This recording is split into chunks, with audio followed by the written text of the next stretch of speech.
box. They open it up, and there's 115 children inside. In one box? In one box. They were in little tiny denture cups. 15 years, 20 years almost, has anybody ever seen what's in these boxes? They turn the baby into a breech delivery, and then they deliver the feet first up into the head, and then they snip the back of the skull while it's halfway out, and then they suction the brains out. We outlawed that. Well, one of the babies, all she had was just a snip on the back of her skull. This is just overwhelming evidence that one of the babies was killed in this fashion, partial birth abortion. We made plans for them to pick them up.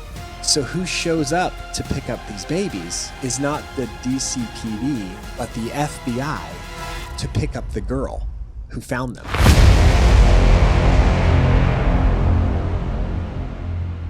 Okay, so let me properly introduce you. AJ Hurley is a former respiratory therapist and now is the director of activism at Live Action and White Rose Resistance Pro-Life Organization. Not Live Action, not anymore. No, not anymore. Not anymore. Okay. No. AJ is a jiu-jitsu practitioner, and according to my source, which is Mr. Bryce Eddy, AJ happens to be slightly gay for pulling a guard a lot. Amazing. He insisted on me mentioning that, bro. This was gonna happen. Oh my goodness. He's gonna suffer for that. Bryce is gonna suffer for that one. We're definitely gonna do part 3 with him, so you gotta give me something on him. Oh well, I mean, mate, I have plenty of content. Let's just put it that way. To go with viral. There's no shortage of content there. Let's be honest, Bryce. Okay, let's get serious. So AJ Hurley is a former respiratory therapist and now is the director of White Rose Resistance Pro-Life Organization. In 2022, he found a box with 5 aborted babies and started a fight for their justice for the 5. AJ is also a director of Survivors of the Abortion Holocaust. In 2022 March, AJ has been arrested with his peers in San Francisco while protesting against fetal experimentation. Yeah. Aaron is a man of God and is fighting his toughest fight for the unborn. Welcome to the show. Thank you. Thanks for having me, man. Man, I've been looking for you on social media, and I end up reading this tweet of yours. Exactly 2 years ago today, I held the mangled bodies of aborted children found in our nation's capital. Their murder was sanctioned by every power structure of the American system and covered up by our elected representatives. Then I watched those photos. Mm-hmm. That's brutal, unbelievable, man. That's unbelievable. Yeah, it's changed my life forever. Let's get to 2022, right? Yeah. 2022 May. Tell me the story. Yeah. Well, they were found on March 25th by a few colleagues of mine. Man, it's pretty unbelievable. So, according to most sources online, late-term abortion, third trimester abortions make up less than or about 1% of the abortions. But there's no federal reporting laws on abortion at all, and so the real number, God knows how many. But I'll tell you this: pro-life activists go in front of these clinics to give life-saving resources to women. I mean, all of the propaganda that has been told to you about the pro-life movement, about pro-life people, is just utter lies. I mean, what do you mean? Well, what I mean is this: what you're told all the time is you only care about babies before they're born. You don't do anything to help them after. I mean, these people, if you go into a Planned Parenthood and ask for diapers, if you ask for rent, if you ask for utilities, if you ask to fill your fridge up, they're going to laugh at you. But this, I mean, I can tell you, there are thousands and thousands of women. I've never known a single woman who's chosen life and not had every single resource she's need. I mean, we give cars away, we give jobs away, we give rent, we give fill freezers and groceries, and you pay utility bills. That's at White Rose? Not just White Rose, the entire pro-life movement. I mean, the pro-life pregnancy resource centers in this country outweigh abortion clinics like about 5 to 6 to 1. And so the amount of propaganda is crazy, but how this story led was a few of friends of mine were outside providing those type of resources for women, because a lot of these women going inside feel like they are so destitute. They only have one choice, and it's abortion. So we just give resources to give them another option.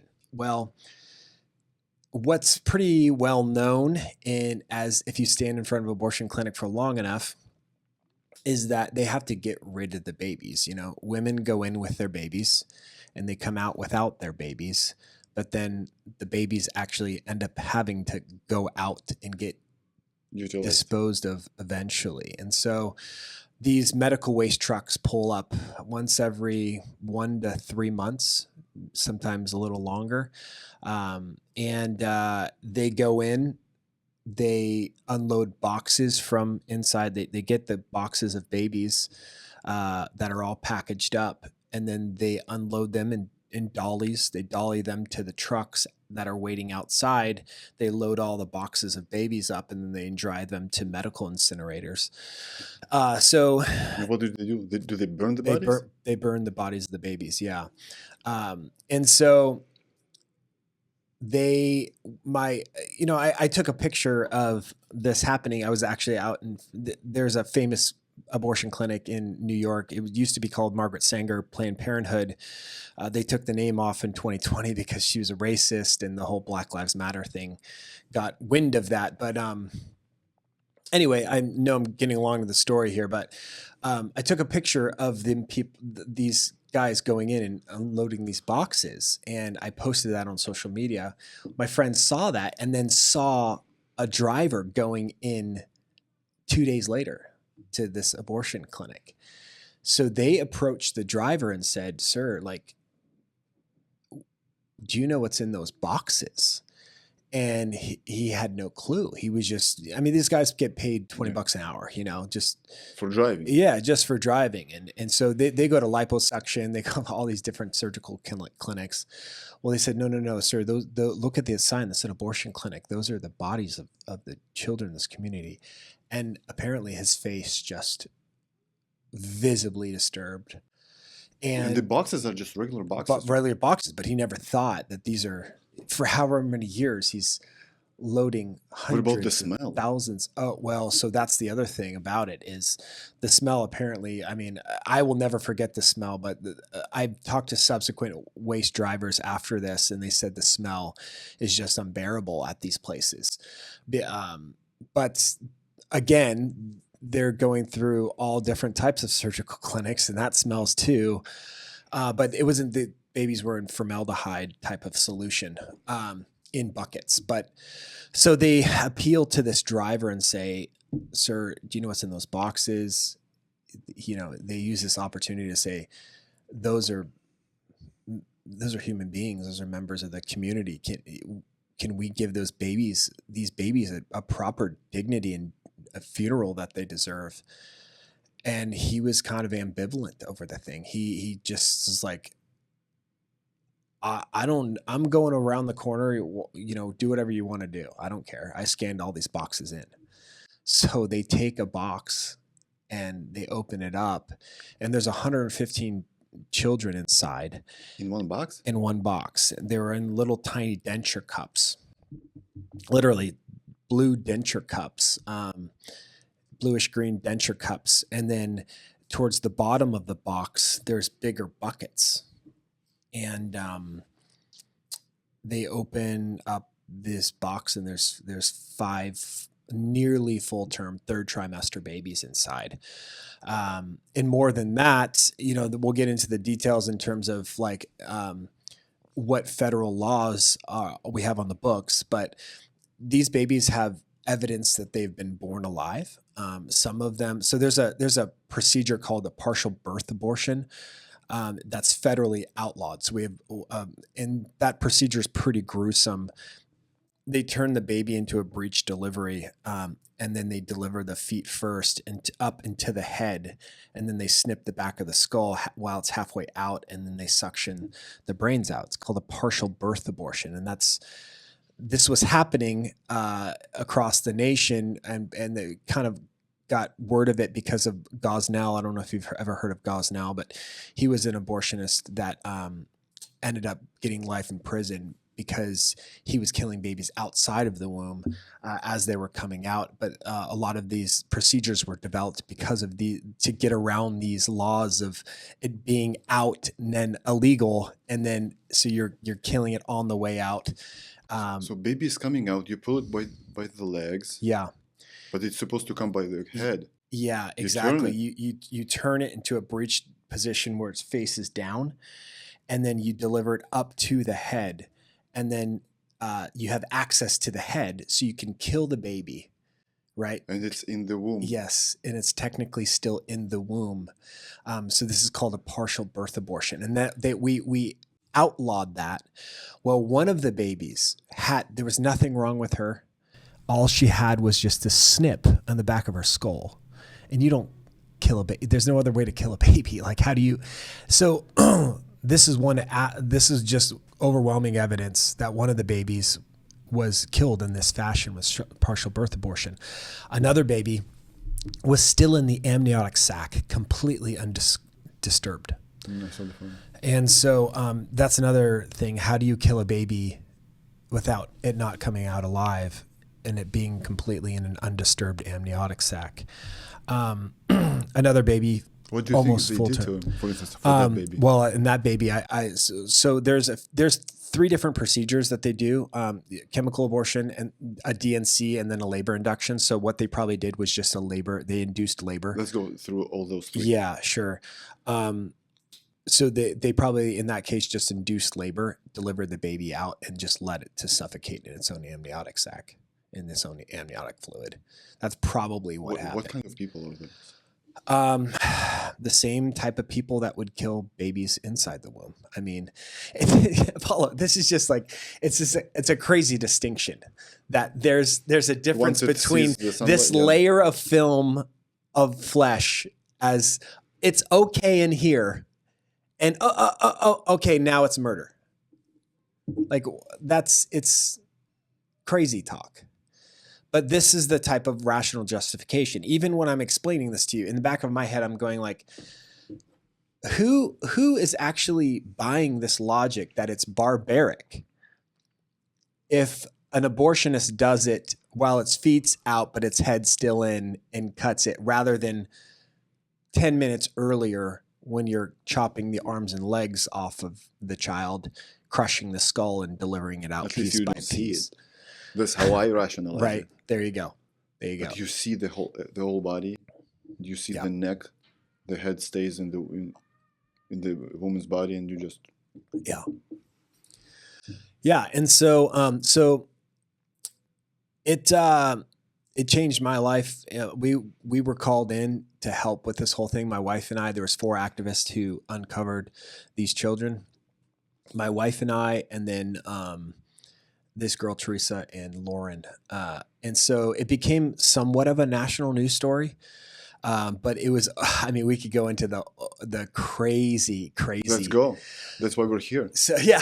So you found the bodies. Well, so we found these bodies. We're going through all of these babies because, not in 10, 15 years, 20 years almost, has anybody ever seen what's in these boxes. So you think of the hundreds and thousands of boxes every day that are being loaded into medical incinerators, and no one's ever seen what's inside of these boxes. We open these boxes, and the first one out of thousands that have been put in, there happens to be not only nearly full-term babies inside, but there's evidence of federal crimes that have been committed against these babies. So it became at first like, let's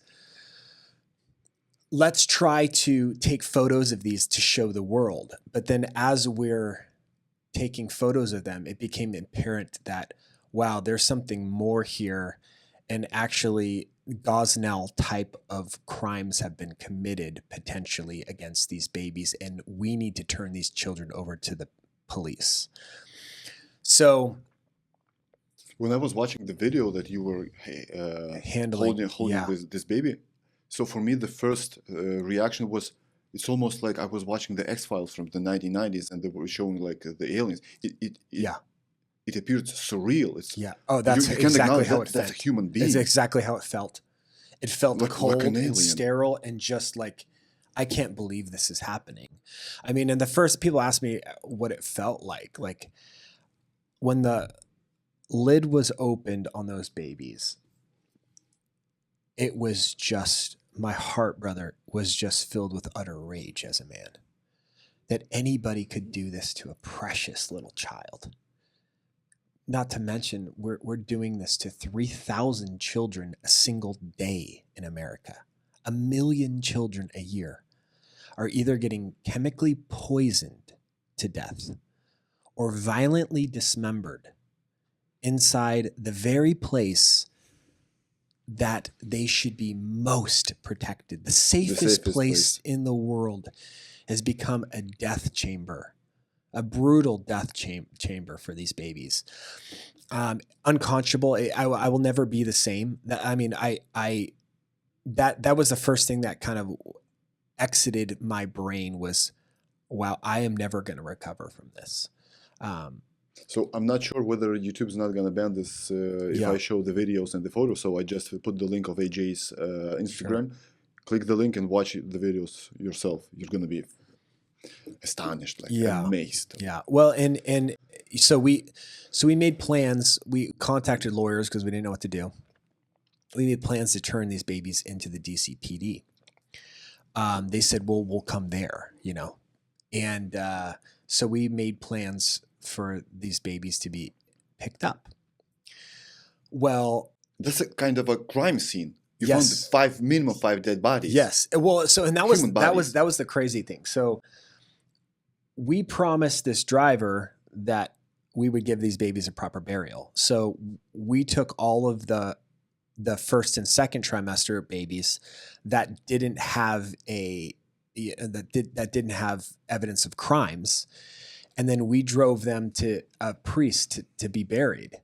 Well, that was the crazy thing about it, was it's like, okay, wait, am I going to get in trouble for this? Because on one hand, they're trash, right, to be medically disposed of.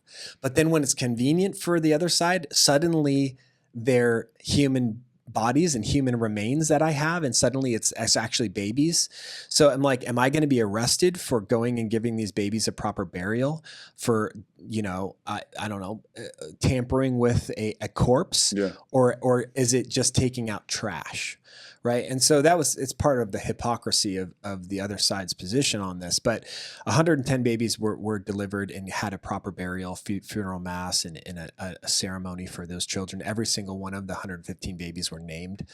And then the 5 babies were turned to the DCPD. Well, what's crazy about this, brother, is when we made plans for them to pick them up, but it took almost 24 hours. So like, where are these people? So who shows up to pick up these babies is not the DCPD, but the FBI to pick up the girl who found them, swooped her up. And then they brought a whole host of media with them. And this just shows the media corruption. The whole host of media are now running a story. Not that we found these babies and are turning them into the police, but the FBI is raiding the home of a pro-life lunatic who's harboring fetuses in her basement. There's no way. Yes. This is the story that they run.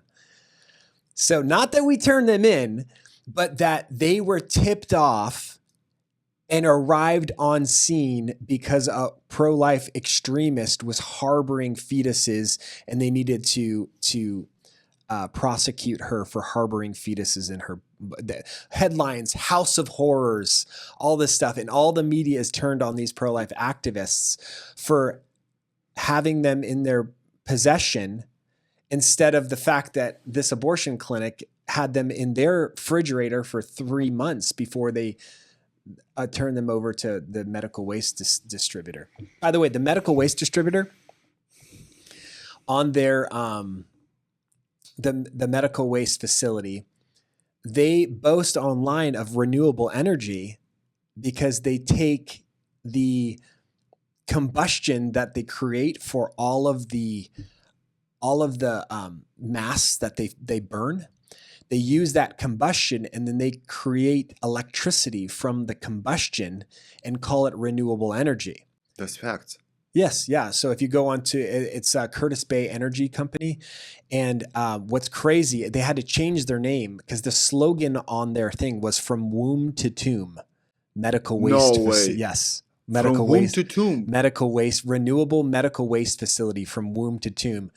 After this whole thing sparked, and they were outed because they boast about taking the combustion and using it into renewable energy and creating electricity for the DC Baltimore area. So from womb to tomb, they're admitting that they're actually taking renewable energy and using the bodies of babies of the abortion facilities to create renewable energy. It's like, what's that old movie? Oh man, there was like Soylent Green. Did you ever see that movie? Oh yeah, there's an old American movie called Soylent Green. But that was one of the things that we found out during this whole thing that was pretty wild too. And these are the only things that you found out. How many didn't you? Oh yeah. Oh no, absolutely. So the tip of the iceberg. Yeah, tip of the iceberg. Oh yeah. We'll never know what's actually going on behind these closed doors, behind these facilities, because abortion is so unregulated, especially compared to, you think about your wastewater, how many regulations are on just this water that we're drinking. There's zero. And even what we found out is even when you catch these people red-handed, overwhelming evidence, a baby in its undisturbed amniotic sac, a full-term child with nothing wrong with it. Another one with the back of its skull snipped out as a respiratory. I was a neonatal respiratory therapist. I can tell you without a shadow of doubt, every single one of those children were at ages where they would have survived with little to zero help at all from me as a person who, my job was to put these babies on ventilators or provide for them their respiratory system. You saw my son. So he was born at 8 months. Oh, really? Yeah. Oh, wow. Months. Yeah, exactly. So, So, how many weeks is that? 8 months. That's, he was over 36. 36 weeks. Yeah. 36 weeks. Yeah. So, at that age, one of the babies was 36 weeks. I think it was Angel. Or not Angel, sorry. It was Holly. We named Holly, Angel, Phoenix, Harriet, and Christopher X were the 5 babies that we named. So FBI comes in, takes the body. Takes the girl, swoops her up, and then sends the DC medical examiner in to the morgue, basically the coroner, to get the boxes of these babies. And then we released all the footage of the children, the photos, videos of me holding the babies, showing everything, and it shocked the world. But then immediately, this whole cover-up story. So it didn't even take DCPD and the mayor of DC, Mayor Muriel Bowser. They did a press conference less than 24 hours later with the chief of police and the mayor of DC saying, nothing to see here. There will be no investigation. There'll be no autopsy. And every single one of these babies were aborted at this abortion clinic, and were all aborted legally according to DC law, which also shocked the world because people didn't think that this was even legal. There's so much.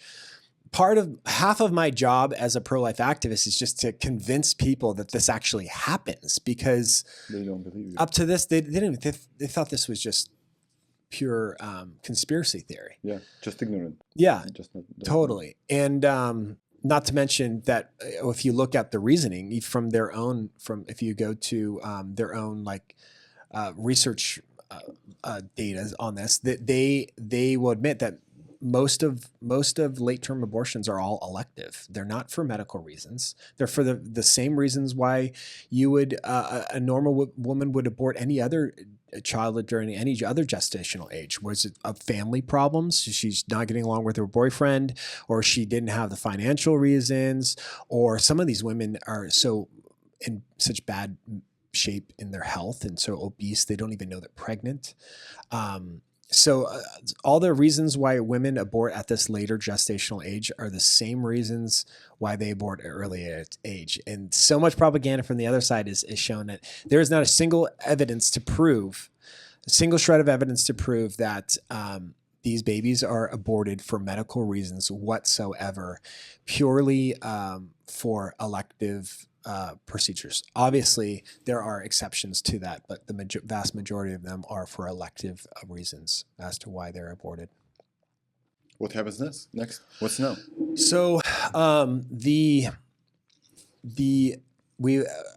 able to garner enough of a congressional support on this. Chip Roy has been amazing. Marjorie Taylor Greene covered it. Anna Luna covered it. Ted Cruz. A lot of people got behind this and showed the images of these babies and tried to get enough pressure, at least, to try to get a congressional hearing. It hasn't really happened. But it's been just one of those things that Congress has just brushed kind of under the rug and just gave it a little bit of airtime for a while, but nothing ever happens, right? No investigation has happened. We were able to get enough pressure to keep the babies at the DC medical examiner's office. So they're still on ice there over 2 years later now. And maybe if we get, Republican kind of controlled. So the babies are still there for 2 years now. Yep, on ice. You're a man of God, right? I am. You know that's horrible for the bodies, for the soul. 100%. You have to be buried right away. They have to. You've got 40 days. I mean, it's out of our hands now. I want to get justice for these children. I want there to be an investigation. I want there to be an autopsy on these babies. I want the guy who killed them, Cesare Santangelo, to suffer jail time and prosecution for what he's done. Oh, you found the doctor? Oh yeah, no, we know who the doctor is. He's right. These babies were found right outside of the clinic. So there's only one abortionist at this facility. His name is Cesare Santangelo. It's in Georgetown, right across the street from the university. And that's the posh late-term abortion clinic for all of the dignitaries, all of the, if any of their kids or grandkids have an issue and they need to get rid of their child or have an abortion, that's the abortion they go to, because he's the man around DC, and he's protected like a high priest of progressivism. So yeah, his name is Cesare Santangelo. He's been nicknamed the Butcher of DC. And it's Only God disgusting. knows how many did he kill. Oh, unbelievable amounts. And by the way, so there's an organization I used to work for called Live Action. Well, Live Action had 2 different undercover videos of him, of women going in and wearing a camera in late term saying, hey, I'm a little unsure whether I should do this. And, like what's going to happen to my baby, or what if my baby's born alive? He's saying in camera that if your baby is born alive, that he won't do anything to help it. One. Another woman, he said he wouldn't even talk to her unless her pants were down and she had 2 sedatives already in her system. So, these are the type of scumbags that are representing the medical establishment, quote unquote, of the abortion industry. Yesterday I did a podcast with Siaka. Yeah. Oh, you did it yesterday? Yeah, and he told me the story that in California now you have 23 days when you will have no questions asked if your newborn dies. Right? Yeah. So there's a clause there. It'll have to be argued in court, but it's a perinatal clause saying basically that there's a perinatal phase. And what that was designed to do, by the way, was to absolve abortionists from any liability if a baby is what's called an extramural delivery, if a baby is delivered accidentally and there's no medical help provided for it, because abortions, California set itself up to be an abortion destination. So California... Gender transition as well? Yeah, gender transition. Well, Planned Parenthood is now the largest provider of gender cross hormone therapy puberty blockers in the nation now. They're not, their major cash cow is no longer just abortion. It's actually transgender. That's just a coincidence. Yeah. Nothing to see here. Yeah, exactly. Well, they've been used to murdering, dismembering children for however long. What's a few more outside of the womb, right? So in reference to that law, though, the perinatal clause, when California is sending women across, you have to understand a late term abortion, a second or third trimester abortion, it's at least a 2-day procedure, because how it happens, and we can go into all the details of. Let's go. Yeah. So let me just outlaw abortion in general for the listeners so they understand. There's three major ways that babies are aborted. One is the chemical abortion pill. It's federally regulated in the U.S. I can do a whole episode on that, but you basically go to the CVS, you buy a pill, and you take it. That's it. Well, you have to get a prescription. You no longer has to be, unfortunately, because of the Biden administration, they used COVID as a pretext to get rid of all the most of the safety standards.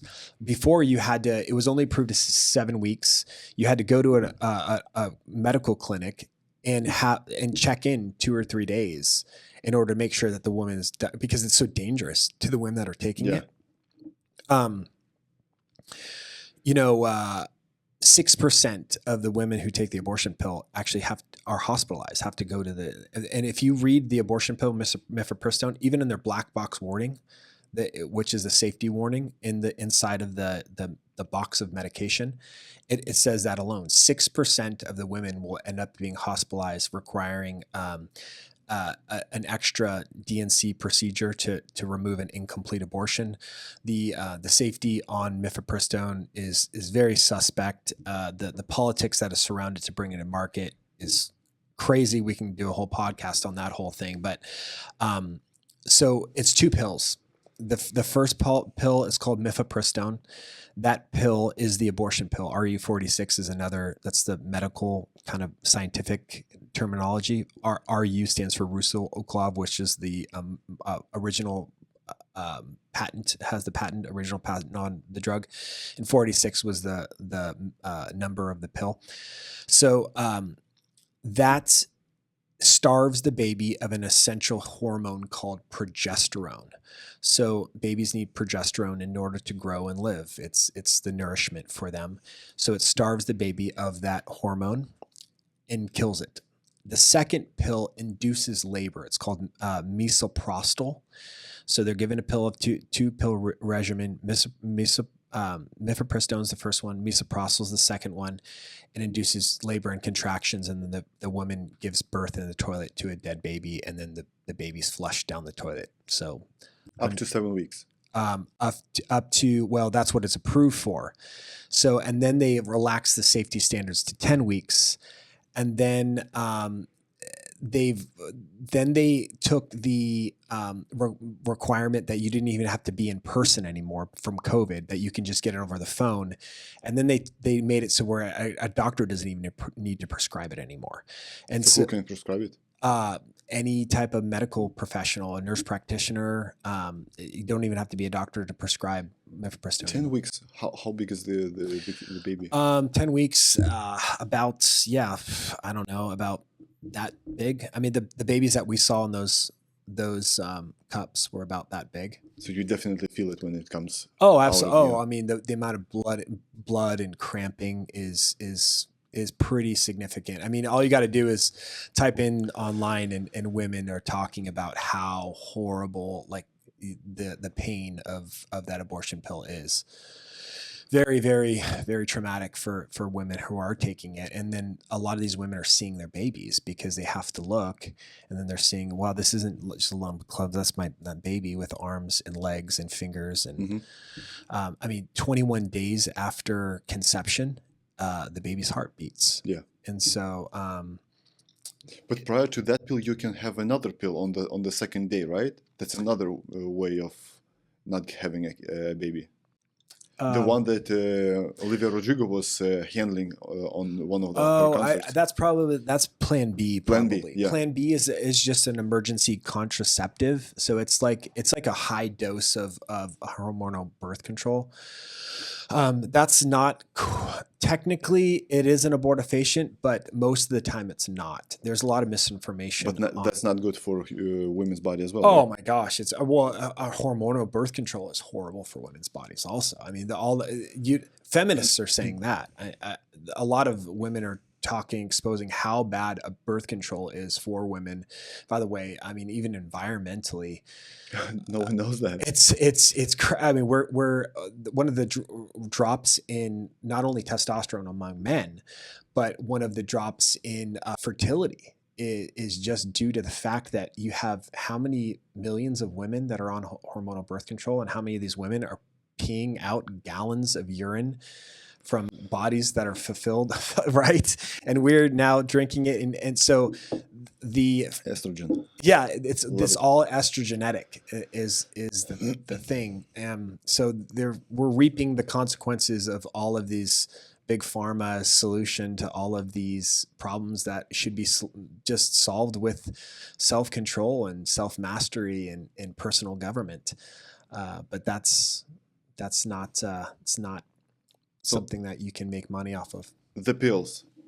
What's next? Okay, sorry. Thank you. Three types.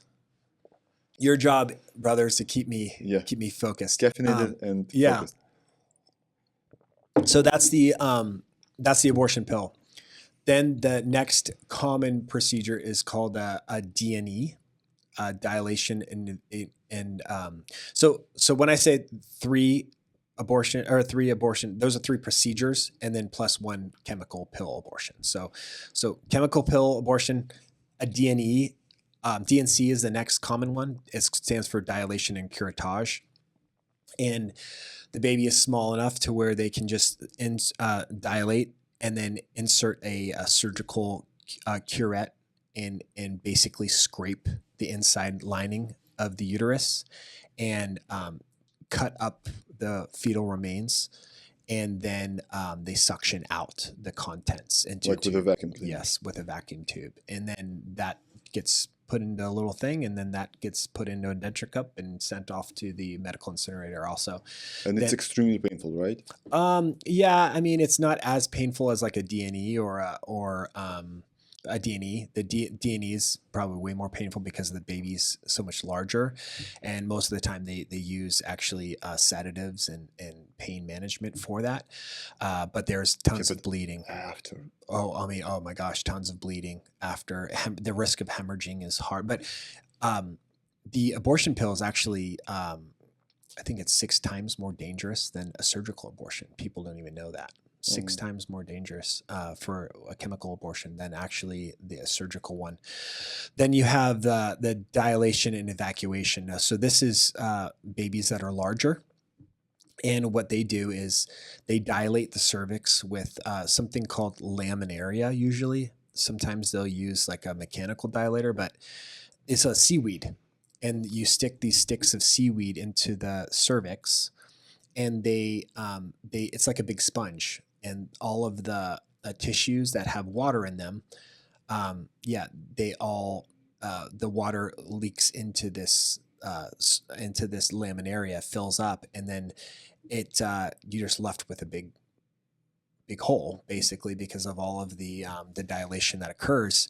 And then they stick surgical instruments in something called a Sofer clamp, which is a big Look it up. clamp. Yeah. And then they take an arm, twist it off, pull it out. Extremely painful.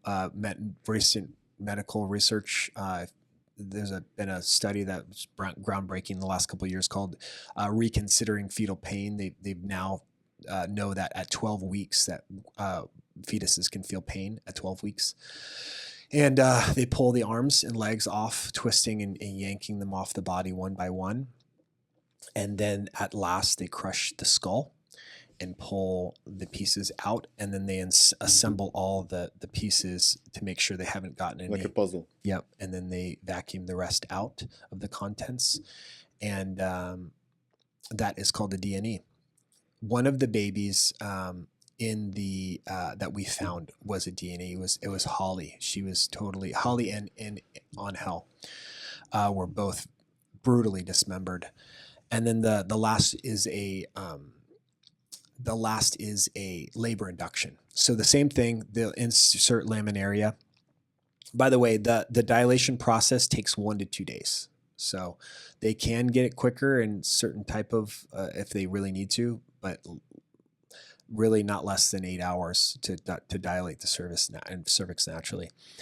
And then they just induce, they give them misoprostol, which is the same drug that the second drug, with the pill, yeah, with the pill, and then that induces contractions, and then a woman just gives birth. Now you ask, doesn't the baby come out alive? Yes. Well, what they do to prevent that is when they do the insertion of the laminaria to dilate the cervix, they take a long needle and push it through the stomach, and most of the time they use ultrasound guidance, and they'll stick a needle into the baby's chest, and then it's called digoxin, and that stops the baby's heart. And then they'll check for fetal heart activity and make sure that the baby's heart stops. And then the next day after she's dilated, they will induce labor, and she'll give birth to a fully formed dead baby. So hear me out. If I would watch a movie with this kind of sequence, what an antagonist would do, I would say that's the bullshit. The screenplay is like, that's nonsense. No one does that. What is that? Yeah. 1970s, 1980s Right. horror movie? Yeah, no, But that's the reality. Well, it's funny, and if you doubt me on that, you can go to Eleanor Dry is an abortionist in San Francisco. She actually has training modules. She's an abortionist there. She's not pro-life at all. She still kills babies, and she does fetal organ experimentation, the whole thing. But if you go to her website, she has a full-blown like training module to the public where all this is outlined. Or if you go to a pro-life source, live action, if you go to whatisabortion.com, That's the video that I saw. yeah, they all have previous abortionists that became pro-life and outline all of the details of all the medical procedures, and they dictate, kind of transcribe the whole procedure. Yes, step by step. Yeah. And they show the videos. Yeah, and the When you see videos. the visuals, Yeah, and it's not as graphic. It's not real children. just It's animation. all animated, but man, very, very powerful. Most people don't know. They just have no clue. They've been told this lie that it's a clump of cells, or that's not a real child, or it's your body, or all these lies, and we can get into some of that. But yeah, and this is the lies and propaganda that the abortion industry has been very, very good to obfuscate the reality of what's happening. what are the consequences for a woman to do abortions? For instance, let's go all those 3 procedures and the pills Consequences. of her not having a baby at all in the future, some kind of problems. Oh yeah, with- well, I mean, especially not only you think the consequences of having a surgical abortion and being sterile, but what's crazy is because the FDA's politics around in the Biden administration and all the politics surrounding the abortion pill, if you take an abortion pill, all right, if your baby has a blood type called Rh negative, and there's a discrepancy between that blood type and yours, Rh positive, it creates an antibody that can, if that's not tested for before you have the abortion, your body will basically attack itself in the future, and you'll be That's autoimmune disease. yeah, it's an autoimmune sterility that occurs, and so the risks of becoming a woman becomes sterile, or the fact that if a woman takes this and she's had as an ectopic pregnancy, most of the time, and it used to be that you had to have an ultrasound Mm-hmm. to confirm that this baby isn't stuck in a fallopian tube and that she doesn't have an ectopic pregnancy. But these abortion pills are being handed out like candy, and even if the FDA put an end to this and required all of this type of regulation, you can still get the abortion pill completely legal in all 50 states. And you can just literally go online and people will send it for free to your house, because that's how much of a kind of feminist resurgence of a community. Women support women. Yeah, exactly. So, and I live in a state that's outlawed abortion, but I filmed myself going online and sending abortion pills to my house for free. And they sent it right to my house. And not only did they send it to my house, but they, just to mock the attorney general, they put the home address. Wisconsin. They put the home address of the attorney general this was actually in Kansas where I did it, Mm-hmm. but of the home address of the attorney general as the return, just to say, hey, we can do this and there's no repercussions. A woman can literally film herself doing it and film herself taking it, and it's not illegal it's not criminalized. It's just something that is kind of like marijuana. It's not regulated. What are the possible consequences of those procedures? Yeah. So heavy bleeding, hemorrhaging is number one. Sepsis is number two. I mean, 32 women have died from the abortion pill. Countless women have died because of surgical abortions in the last 50 years. I don't even know the number. Thousands. They died during the process or afterwards? Both. Some have hemorrhaged during, because especially later term abortions. So the later the abortion procedure is done gestationally, the uterine wall becomes so paper thin that if it's nicked at all, the risk of hemorrhaging is unbelievably high. So most of those women either die from hemorrhaging or sepsis. You can die from it? Oh, 100%. Oh, absolutely. It's From very, hemorrhaging? very, very dangerous procedure. Oh, yeah. Oh, and in California, you don't need to be a doctor to perform a surgical abortion. They made that a law too. You do not even need to be a physician to perform an abortion in California and in Michigan.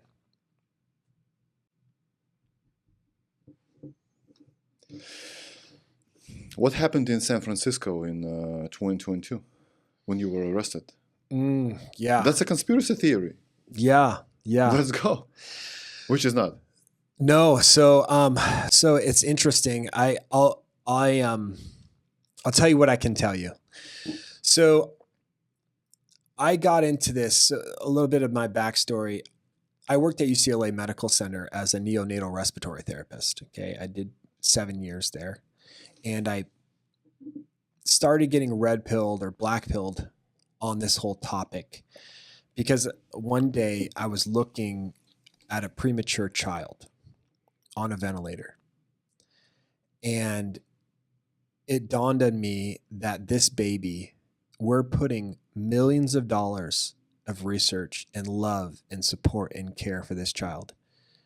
And at the same hospital. For him to survive. Yeah. Mm-hmm.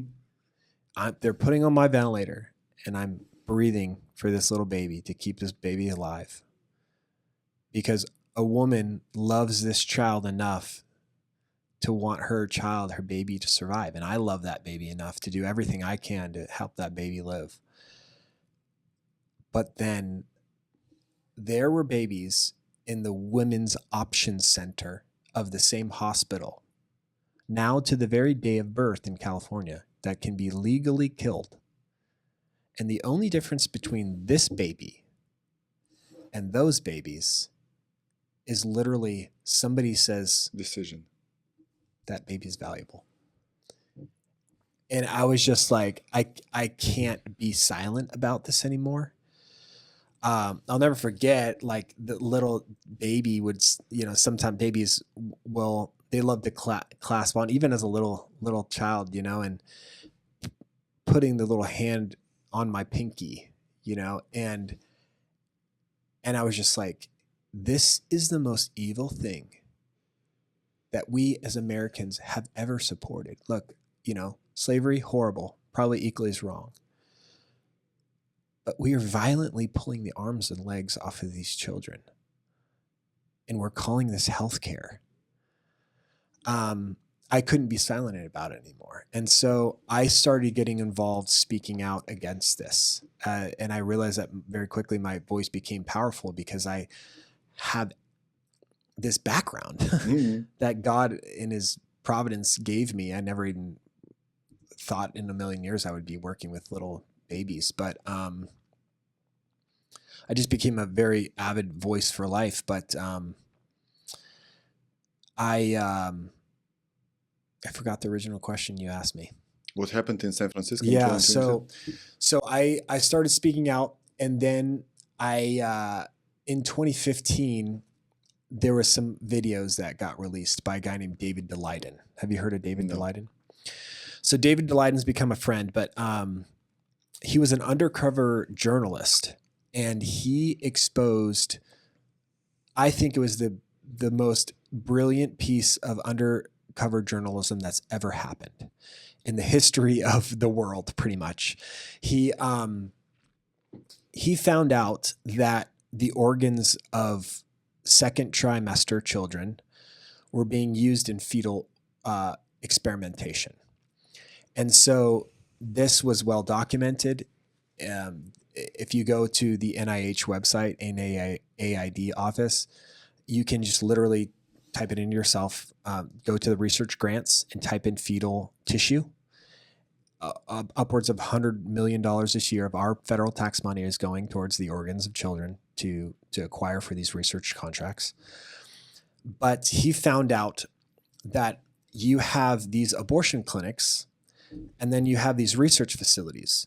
These research facilities want the organs of these babies for their experiments in order to get value data and type of acquire all this medical information, this research information for help to develop pharmaceutical drugs and treatment modalities and all of these medications for things like Alzheimer's and all these, so, but then he found out how they're getting these organs to these research facilities is they have like courier services. They call them, their advanced bioscience resources is one of them. There's several of them, but fetal procurement officers, right? These fetal procurement, tissue procurement services. So he created a fictitious company by which he started approaching he started approaching on behalf of these medical research facilities, these abortion providers, trying to purchase the organs for these research contracts. And so he surreptitiously recorded all of these interactions that he would have haggling for the purchase of these organs of these children. So he exposed the greatest takedown of Planned Parenthood, them haggling, trying to say, these abortionists saying, I want to get rich, I want to buy a Ferrari, and he released in 2015 these videos. So this blew the lid on Planned Parenthood and the government's involvement with fetal organ experimentation. So these videos came out fully unredacted, and Kamala Harris sent federal agents, raided his house, put him in prison, and even to this day is being charged with like 10 felonies for illegally recording in a one-party consent state, violating NDAs, all this stuff. And rather than prosecute any of these abortionists for doing these, it's illegal to sell organs. Right. So then they say, oh, we weren't selling them. We were just exchanging the costs for the costs for processing and all this stuff. Meanwhile, we have research contracts and fetal tissue logs for tens of thousands of dollars for livers and thymuses and lungs and every single type of organ. Pictures, graphic detail, researched from FOIA requests. So I started getting involved with exposing some of these people. Well, the two hubs of fetal organ experimentation in America. The UC system and Pittsburgh, University of Pittsburgh. Pittsburgh's is kind of, they're private, so they're not as able to get public records requests for a lot of these because of the private laws that surround that. But in UCLA, or I'm sorry, UCSF, they which is University of California, San Francisco. That's the late-term abortion training capital of the entire world. They train abortionists in late-term abortions and fetal organ acquiring these type of procedures for this, and they lead the world in this type of research. So we started getting FOIA requests and fetal tissue logs of lungs and livers and the amount of money that they're getting from these, and we blow the lid at UCSF. From people like Eleanor Dry, people like Daniel Grossman, people that are behind all of this, and we basically exposed their fetal organ trafficking ring at UCSF. Pain-capable, viable children, upwards of 24 weeks gestation. We have photos of their research contract or their research, their whole research.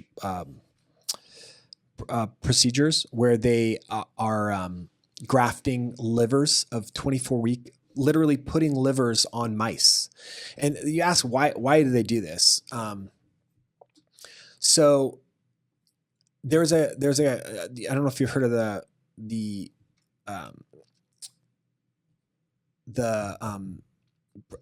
company Regeneron. So Regeneron is a pharmaceutical company. Well, there was a very smart research CEO. He was one of the CEOs of Regeneron. I think his name is George Yancopoulos, but he developed a patent technology because of the cost associated with human trials, because of the cost associated with all of this research.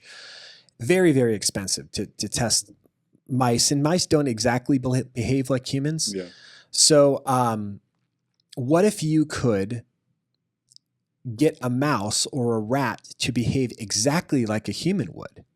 You could save billions of dollars on human trials. You can save billions of dollars on these trials alone, because the way that these rats and mice are behaving are exactly the way that a human would, because you've given them a humanized immune system. So he developed this technology of actually radiating. They use radiation to destroy the immune system of these rodents. And then they graft stem cells or even organs onto these lab mice, and their bodies don't reject the organs. And then you're giving them a humanized immune system. So if you type in humanized mice, you'll see this all over COVID. With COVID, all of the manufacture of the jabs. From all that, so Regeneron made billions just off of that patent alone for human mice chimeras, this humanized mice technology. And this is the type of these type of treatment modalities and things that they're creating, pharmaceutical drugs, vaccines, all these things that are created from this technology. It's $1 billion industry. So for you to achieve the immune system of a human body, of a human in a rat or in a mouse, you have to get the stem cells. Mm-hmm. Where you get it? Baby organs. Yep. So they'll take the organs of these children, they'll immediately put them on ice, and then they create the stem cells from them, extract those, and then they inject them into, or maybe even sometimes they graft the entire organs of these children onto, and they're small enough babies for their tiny little organs will fit on a mouse. So it's hard to get people to substitute the organs. The exact thymuses, livers. Yeah. They take the aborted baby's liver. Yep. And graft it on to, so if you go to survivors.la, we have released information. We actually released all of the actual research contracts spelling out everything, public information. You can just liver, lungs. Well, if you actually, we have links to the PubMed articles where they have videos of grafted mice with grafted human livers of 24-week-old children onto them. David Daleiden also released a very popular thing that kind of went viral, where this was in Pittsburgh, where they took the scalps of like second trimester babies, and then they grafted the scalps onto the sides of rodents, and these mice were growing human hair from the babies' scalps. And it makes you wonder, how in the world are you getting a fully intact scalp of a baby without a partial birth abortion? Like, these are the type of questions we will never get answers to, because every time you try to subpoena these people, they're just run cover by either big abortion or leftist politicians. You just uncovered for me the entire new world. Like, I mean, once you see something, you see it everywhere. Like I never saw this. I never saw abortion. And then all of a sudden I saw abortion, and now I see abortion everywhere. From the vaccines that I'm trying to, the algorithm, but yeah, from those to the medications that we use, to the flavorings in our food, to, I mean, it's cover that everywhere. Flavorings? Yeah. So the technology that they used for flavorings, there was I think the company was called Cenex, but it came out that they were using aborted fetal material for the research and development for the flavorings of food. Those are why? facts? I have no clue. Fact. Mm-hmm. That's cannibalism. Yeah, exactly. But why they do it, I don't know. I mean, I've the spiritual aspect of things. I have a premonition as to why they do that.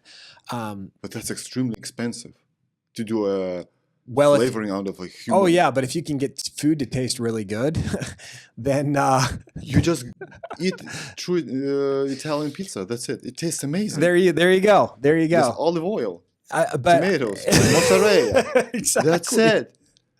Well, I mean, I just relay this information. I don't even know what to do with it. It's like, and that's the other thing, is people are like, what do you do with this information? Yeah. I don't know. Live with it. I don't know. It's so wild to me. It's so demonic that the only conclusion I have to is not a logical reduction as to why they would do this, but actually, okay, that makes sense. It's just demonic, right? I mean, it's the same reason. What I mean by that is the same reason why. That's definitely not business. Yeah. Well, I mean, there's a financial incentive in the spiritual aspect of it, is what I'm trying to get at. So like, pagan nations, child sacrifice has been a staple in in human civilization for tens of thousands of years. So they just evolved. That's Yes, what you're saying? Exactly. So what was the lore of the pagan Mayans or the Assyrians or the Babylonians when they threw their babies onto the molten arms of Moloch and they banged their drums loud? Plutarch recounts the story of the Carthaginians, ancient Carthage. They uncovered the city of Carthage, and in these Tophets were hundreds of bodies of children that had been burned alive. And Plutarch recounts the story that they would heat the brazen arms of Moloch or Kronos, which was the local god for Baal and you mean the statue? Yeah, the statue. It was a brazen brass statue that they would heat the arms up, and they would have these ceremonies where they would throw their babies onto the molten arms of Moloch, and they would bang the drums really loud so as to drown out the cries of the babies so that they wouldn't reach the ears of their mothers. And you ask, why would they do that? Well, they believed that if they did that their crops would grow, that the gods of the world, the demonic aspects of these deities, would actually provide metaphysical flourishing and prosperity for them if they would sacrifice the children that they actually held dear. Now, these are unwanted children that we do it today, but we do the same thing, but instead of, so it's our crops will grow, or so we'll have future flourishing of our nation, we do it so a young woman goes into an abortion clinic because she wants a career and she's not ready for it. So she's sacrificing her baby on the altar of a career or an altar of college experience. Just get a condom. Why not? I can't understand this. Just I hear you. Use a condom. That's it. Yeah. You don't like the feeling? Oh, poor baby girl. Yeah. I hear you, man. And it's barbaric. And so, but it's the same type of thing. Why would these companies do this? Well, the spiritual aspect of that is it's selling your soul to the demons for wealth and prosperity. Two things though. One thing is when people tell me like, why do you worship God and why do you worship Jesus Christ? Mm-hmm. Well, because of many things. But Bible says you can't create the idols. You can't do idolatry, right? Mm-hmm. Why? That is why. Yeah. Because when you create an idol, your dog is an idol, a small figure is an idol. The small figure talks to me. Yes. It says, maybe you should do this, mm-hmm. this, and that. So that's why you can't do this. And the second part is, I kind of believe you, but there is one thing which stands in my way of believing you for 100%. That only happens in the US. But what about Russia, China, Japan, Singapore? Mm-hmm.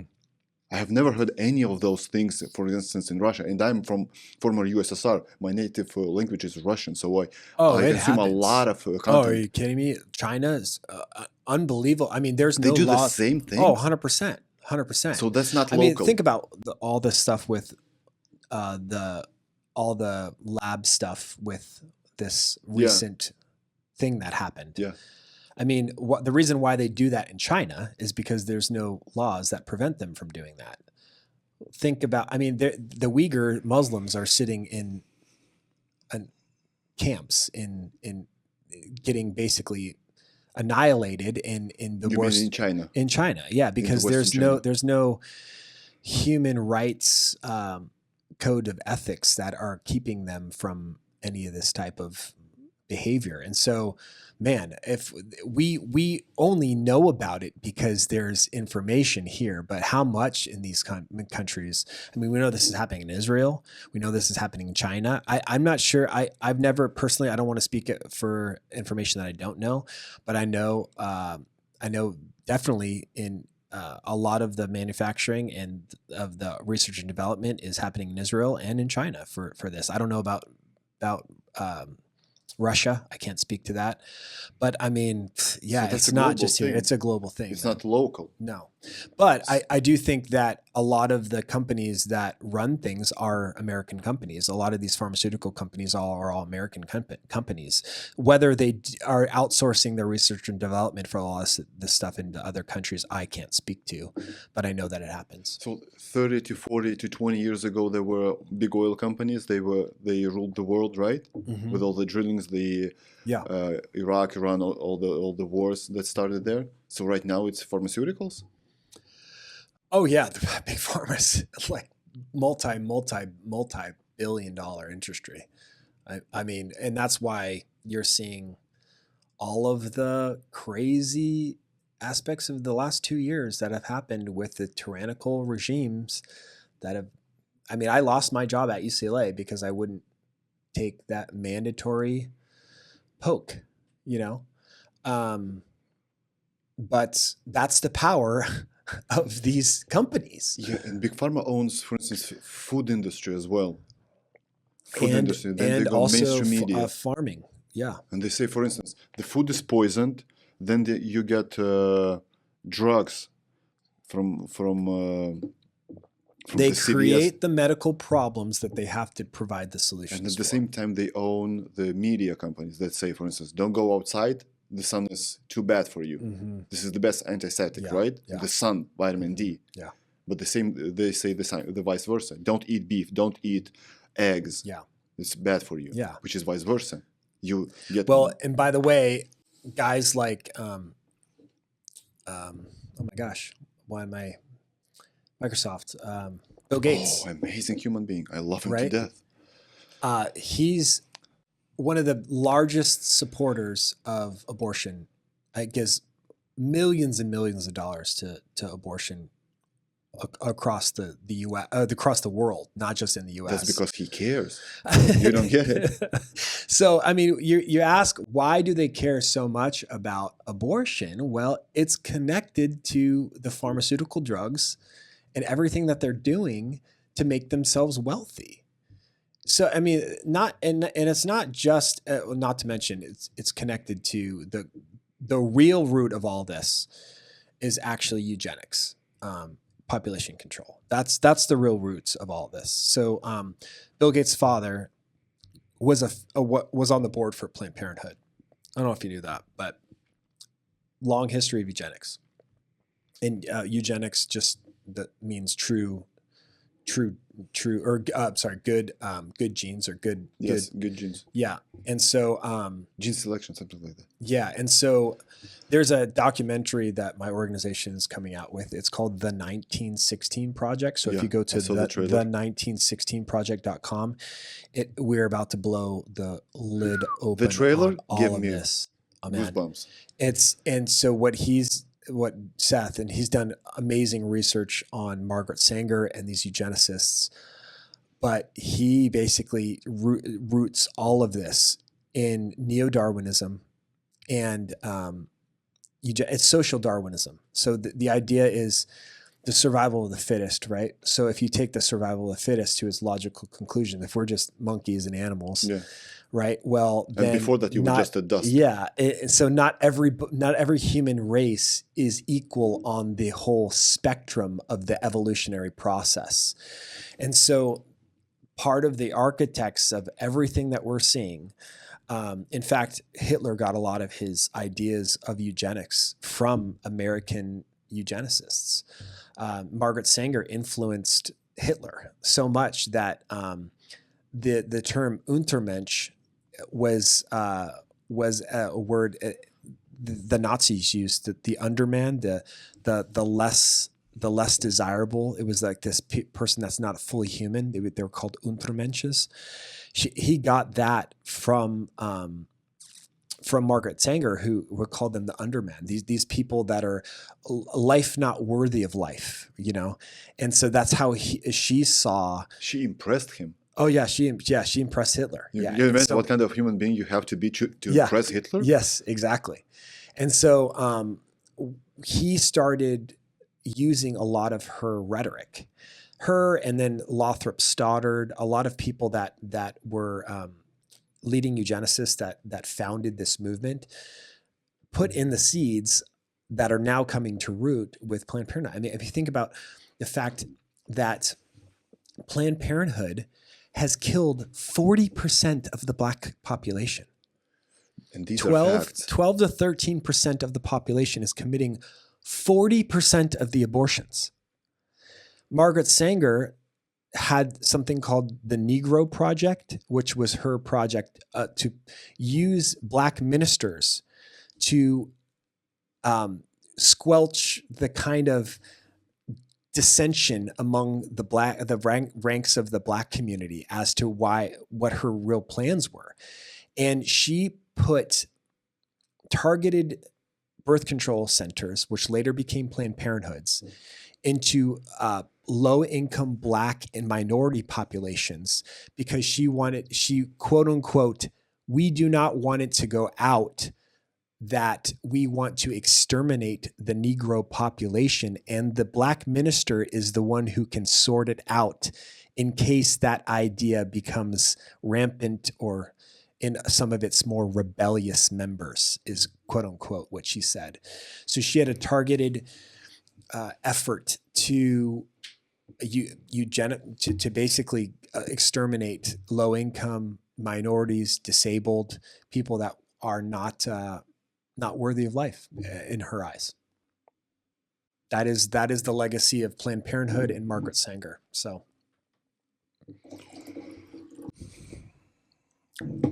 I woke up to this abortion topic, I want to say a year ago, max 2 years ago. if you would ask me 2 years ago what are my thoughts on abortions, I would say maybe up to 12 weeks. Why not? I have no idea how it looks like. I have no idea what the baby is, if he's 12 years, 12 weeks or 24 weeks old, and etc. Once I saw that video that you mentioned of live action, yeah, I was like, so this is how it's done. Yeah. So that's it for me. That's it. Yeah. The question is answered. Let's go. And one of my biggest purposes of the podcast is just to either to entertain or to give value for the audience, right? Sure. Let's give more value to the audience. Let's talk Roe versus Wade. A lot of people heard about those two last names in 2022 especially, but they have no idea what is that. Yeah. Can you excel on that? Yeah. So Roe v. Wade was a Supreme Court decision that allowed abortion up to the day of birth in America. So this was in 1973. And prior to that, every state had a decision. Exactly. Just like it is right now. Yeah. And so prior to that, so there was a girl that brought a case in Texas, and she never ended up even having an abortion. But their argument that they used was partly like their own privacy, right? Yes. So like, does a woman have privacy of her own medical decisions? And so, and that was in Texas, in Dallas. Yes, exactly. Yeah, in Dallas, Texas. She ended up the Roe Norma McCorvey. Her name was Norma McCorvey. She ended up actually becoming a Christian. I don't know if you ever heard that, but I had several friends who knew her. My mentor actually was one of the guys that led her to the Lord. And another mentor actually baptized her. So there's a lot of lies about Norma McCorvey. She wasn't a perfect person, but there's tons of lies about her that are still being propagated. But she had a terrible childhood, right? Yeah, she had a lot of personal issues and stuff. And her uncle abused her, raped her multiple times. A lot of problems, and really tragic story. But she was used as a pawn, really, from the abortion industry. They crafted the whole thing. Lawyers, a Texas lawyer in particular, crafted a whole narrative about this whole situation in order to push that through the courts, and ended up going before the Supreme Court. And so Roe v. Wade, Doe v. Bolton, and then Planned Parenthood versus Casey were the Supreme Court decisions that ended up making abortion legal. But Roe v. Wade in general, and that's why a lot of people are like, oh, most Americans support Roe v. Wade. Well, that's actually not true, because most Americans do think that some abortion should be allowed, but they don't realize when they're saying Roe v. Wade actually protected abortion to the very day of birth and legalized it across America. So when Roe v. Wade was overturned with the Dobbs decision, it just basically pushed it back to the quote unquote the states, but not just the states. The actual decision said the decision to regulate abortion has been returned to the people and its elected representatives. So that's both federal and state representatives can have so Congress could outlaw abortion, or Congress could enshrine abortion. Each individual state could either outlaw abortion or enshrine it to the day of birth. So there's been two states, California and at least two in Michigan, have ended up enshrining abortion to the day of birth in their state constitutions. There's 11 that are trying to get abortion on the ballot to enshrine it in their constitution this coming election in 2024. So, So wait a minute. So the elections are not just for the presidential? Oh no. Yeah, no, they're all a ballot referendum. So abortion now is on the ballot in the states. So, which in my opinion is somewhat unconstitutional. I'm glad that Roe v. Wade was overturned, but at the same time, I don't think that it was actually, they didn't go far enough. And it's kind of egregious, because imagine you're from Lithuania. Yeah. I don't think it should be on the books that we can vote whether or not Lithuanians should live or die, right? This is crazy. You don't vote on human rights. But what the Dobbs decision in overturning Roe v. Wade did was actually just give the power of the states to literally decide whether or not we can execute a human being or not, which in my opinion is completely unconstitutional. That the unborn child is already protected by the 14th Amendment, and so we should recognize their protection, because the 14th Amendment says that this was a response to slavery, right? Because that was the argument for slavery. It's like, well, we voted on this, like this is our decision. Let the states decide whether they need to enslave black people or not. And they're like, no, the 14th Amendment we're passing that says no state shall deprive anyone of life, unborn, or liberty, slavery, without due process of law. And so there's no reason, in my opinion, because of the fact that the unborn child is a human being, then, the word person, even in the jurisprudence of legal terminology at the time of the penning of the 14th Amendment, applied to unborn children as well. And so, there's no reason why the 14th Amendment shouldn't apply to unborn children. So November 5th, you're going to get to vote, and on the ballot, you're going to see not only 2 to 3 names, but also an option for abortion or against. Yeah. So we'll say we're going to change the state constitution to include the right to abortion, basically, women's health care. And they're defining that is abortion, or, by the way, they're putting transgender language in there. So this happened with both Prop 3 in Michigan and Prop 1 in California. They defined the right to reproductive health care to include the right to sterilization, because they wanted to also throw a bone to all of these abortion clinics that were providing cross-sex hormone therapy and puberty blockers, but then also use that opportunity to define reproductive health care to include gender health care as part of your reproductive rights. So it really shields pharmaceutical manufacturing companies and also doctors from any type of kickback or any negative effects for basically sterilizing their patients, because included in the right to their reproductive healthcare decision is the right to sterilization. So it's very sinister, and a lot of people don't pay attention when they see this. Do you know whether someone already got his Nobel Prize because a man got pregnant? I believe there's a Nobel Prize for that. Yeah. If there are so many transgenders, I must have missed that one. Yeah. There's definitely a Nobel Prize for that. $1 million. Yeah. Nobody is taking it. Why? Oh, I forgot. I realized I forgot to say, you had asked the perinatal clause, and I didn't fully answer your question on the perinatal thing. Oh, yeah. As I said, that the late-term abortion takes a couple days to have, and they're flying people in. So what if you fly a woman into California, you dilate her and send her back to the hotel room to come back for the abortion a few days later? Yeah. And in the process of her being dilated, she ends up giving birth, right? The baby falls out. This happens all the time. Babies fall out because they get over-dilated.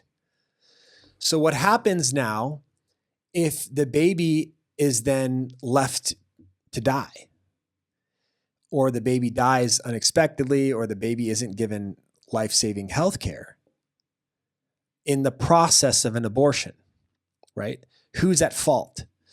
Well, these perinatal clauses were designed to absolve doctors from criminal or civil liability. I got you. Even if the baby is outside of the womb in that perinatal phase, that they are absolved from any criminal or civil liability for, because that was included in the right to healthcare. Or hear me out. I don't want a child. I'm a woman or a man. I give a birth and I don't want that child. Yeah. I just throw it in the trash. Mm-hmm.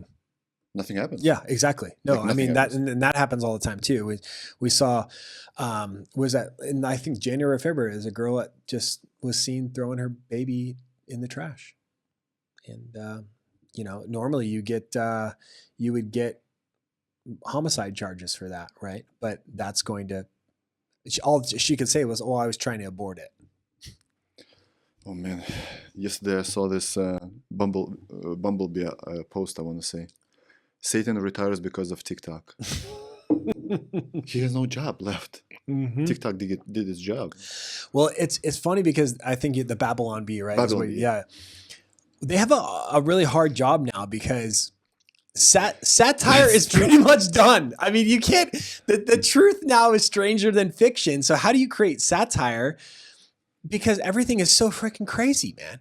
Like you can't write like the perfect skit that you would write to make fun of these people. That's real life now. Yeah, that's reality. So there was a meme that I saw. It said, "Make Babylon be satire again." Yeah, exactly. Satan tells Democrats to turn it down a little bit. Just a little bit. Come on, don't be that obvious. So there was a when I was at Live Action, I did this satire piece where I made shirts and proclaimed myself as the founder of the pro-choice men of America.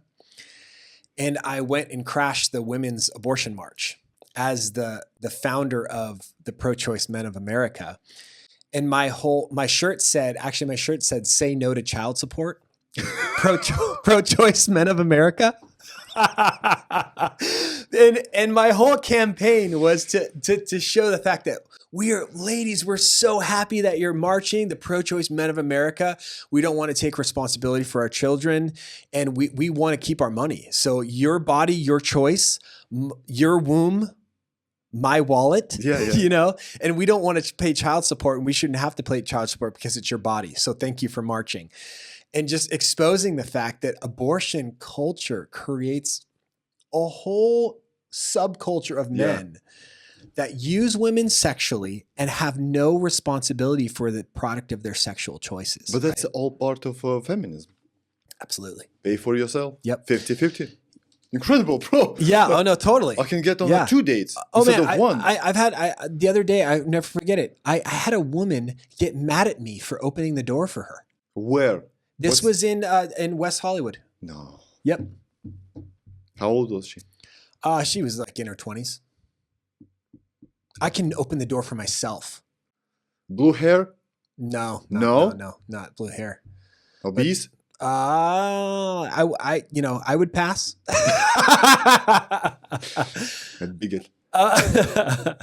I'm for those who are into body positivity here. But, yeah, but every time extreme feminists do their job, it's like for us, for men, it's an amazing thing. Yeah. So no responsibilities. Yep. You don't have to marry me. Yep. Amazing. Yeah. We can have sex on our first date. Yep. Amazing. You pay for yourself. Amazing. Like if you got knocked up, you do the abortions for free. Yeah. Amazing. Well, and people ask why would feminism want that? Because they realize that the only way that quote unquote women can be equal with men is that they're liberated from the burden of children. This is why women hate children. These women hate children. They see it as a burden because it's a major their biology is the major impediment to climbing the corporate ladder to achieve economic equality. And so because women get married and get pregnant and end up staying home with children, that is the biological thing that suppresses them from achieving equality. Working 16 hours a day. There you go. But that's the thing. It's like, but what the biggest lie about it is women are sold this whole bag of goods that says answering a phone to some guy who hates them for 8 hours a day for $65,000, $70,000 a year is going to fulfill them as and to the degree that they would if they're a wife and a mother. And it's just women are waking up at 38, 39, 40, 41, 42 years old, and they're just saying, it's over. Yeah. It's done. And I bought the lie and I'm not happy. I'm not happy. You see, that's the same thing. For instance, if I say Ferrari is a piece of shit, it's a piece of crap. Yeah. How do I know? I have never driven one. Yeah. When they say that children are a burden, you have no idea. Yeah. You don't have any children. Yeah. Shut up. Exactly. Once you get the child, you know exactly what it is. That's the miracle. That's the best thing that can happen to you as a man and as a woman as well. Totally. And what it's kind of a, you know what anachronism is? Yeah. Yeah. So it's anachronistic too, because they'll point back to a time where living was just to provide for your family, just to make it as a family was so difficult. Yeah. You know, and we in our luxury and everything, the ease of sitting here, you know, sipping on tea in a nice posh studio, you know, this is achievable for most people now. Yeah. And they look back at a time where men were in factories, slaving away, dying at an early age because of how hard it was, and women burdened by not having scientific advancements like tampons and like things, you know, inventions that actually made life easy. These two people were just trying to survive, and men stood up and said, I'm going to bear the burden of going out there and doing the hard thing, giving my life for my family for 12, 13, 14 hours a day, slaving away so my family and my wife can be shielded from the burden of all these things, and she can actually stay home with all of the medical issues that of the daily menstrual cycle. These are all major impediments to a woman just biologically in that time. And now we look in our modern day back and say, and rewrite the story and anachronistically call all of that subjugation and slavery. It's a historical lie, and it does such a disservice to men in the great sacrifice of men that were just so much. Our history is filled with just totally replete with men of unbelievable character. Sure, we had major things and cultural things like slavery that we had blind spots to, but every culture we have blind spots to. Abortion is one of those. We're not divorced from that, but feminism is conveniently told a lie to women by rewriting history in order to shit on men and sell women a bill of goods that will never actually provide happiness for them.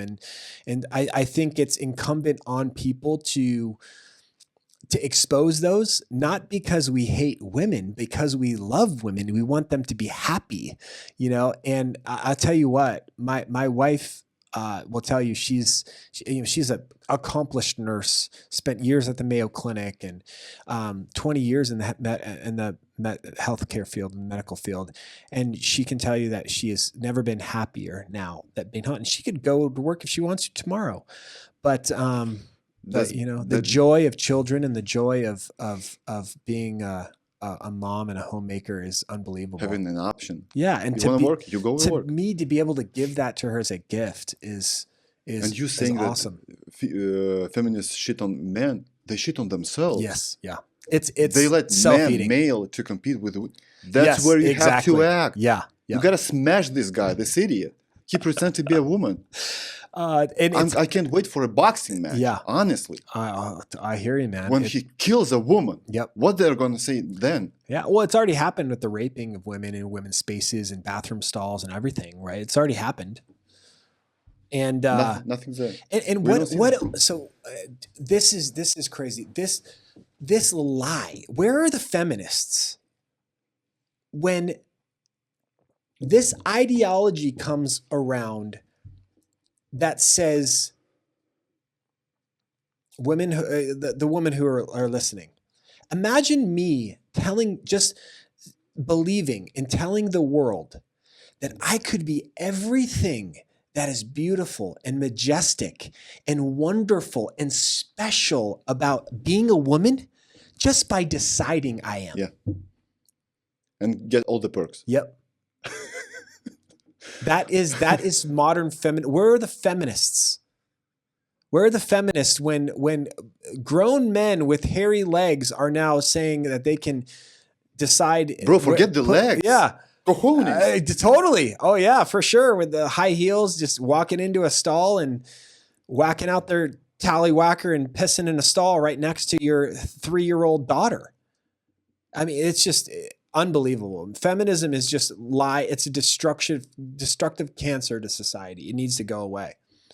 Do you think at the very beginning it was that kind of feminism? Just that was the idea? It was so. It's because the interesting. idea is good. For instance, if I'm a woman and I'm a general manager, I have to earn the same money if the meritocracy is the same and the results are same as yours, right? Mm-hmm. So I condemn those Harvey Weinstein's, all those pieces of shit. Sure, absolutely. If you're if you do the great job, you have to be paid as equal as a man. Yeah, it doesn't matter. It doesn't matter whether you're black, Asian, white, Russian, Caucasian. Totally. Absolutely. You have to be paid. Well, there's a really good book on this that I'm actually halfway through right now. It's called Occult Feminism by a girl named Rachel Wilson. I know the book. Yeah. Amazing book. And it breaks down a lot of these lies. But one of the lies was that first wave feminism was good. It wasn't good. I mean, it did some good things, but the little known fact about this was the anti-suffragettes were the main reason why they opposed first wave feminism and the right to vote, quote, in the 19th Amendment, was because, and they were right, they saw it as the beginning of the destruction of the family unit. The vote wasn't this man versus woman thing. It was because you realize that not everybody in America had the right to vote in general. Yeah. When you had to own property, you had to actually have a stake in America. You had to produce something rather than just consume. This idea that we should have a right in the role of democracy just because we sit here and live off of welfare and consume. That's crazy. You have to put blood, sweat, and tears and have to express duty in order to have the right to express a role in a democratic republic. But what they saw, it wasn't a man versus woman thing. It was your family unit was one. And the family unit is the bedrock of civilization. You cannot have a civilization without family. America, because of feminism, is not even replacing itself. It's literally impotent. The ideology is impotent. Transgenderism, homosexuality, I'm getting into all the topics, of course, right? I'm trashing everybody. Because it's all connected. It's all connected, but they saw it even from the beginning. The reason why they rejected women, the majority of women, the suffragettes were a tiny subset of women. They did not have a majority, and they were heavily funded by all of these major players, the Rockefellers, the Vanderbilts, the Rothschilds. They all funded these groups because they knew that in order to control a populace, you had to attack the family because the family was the structure that held civilization together.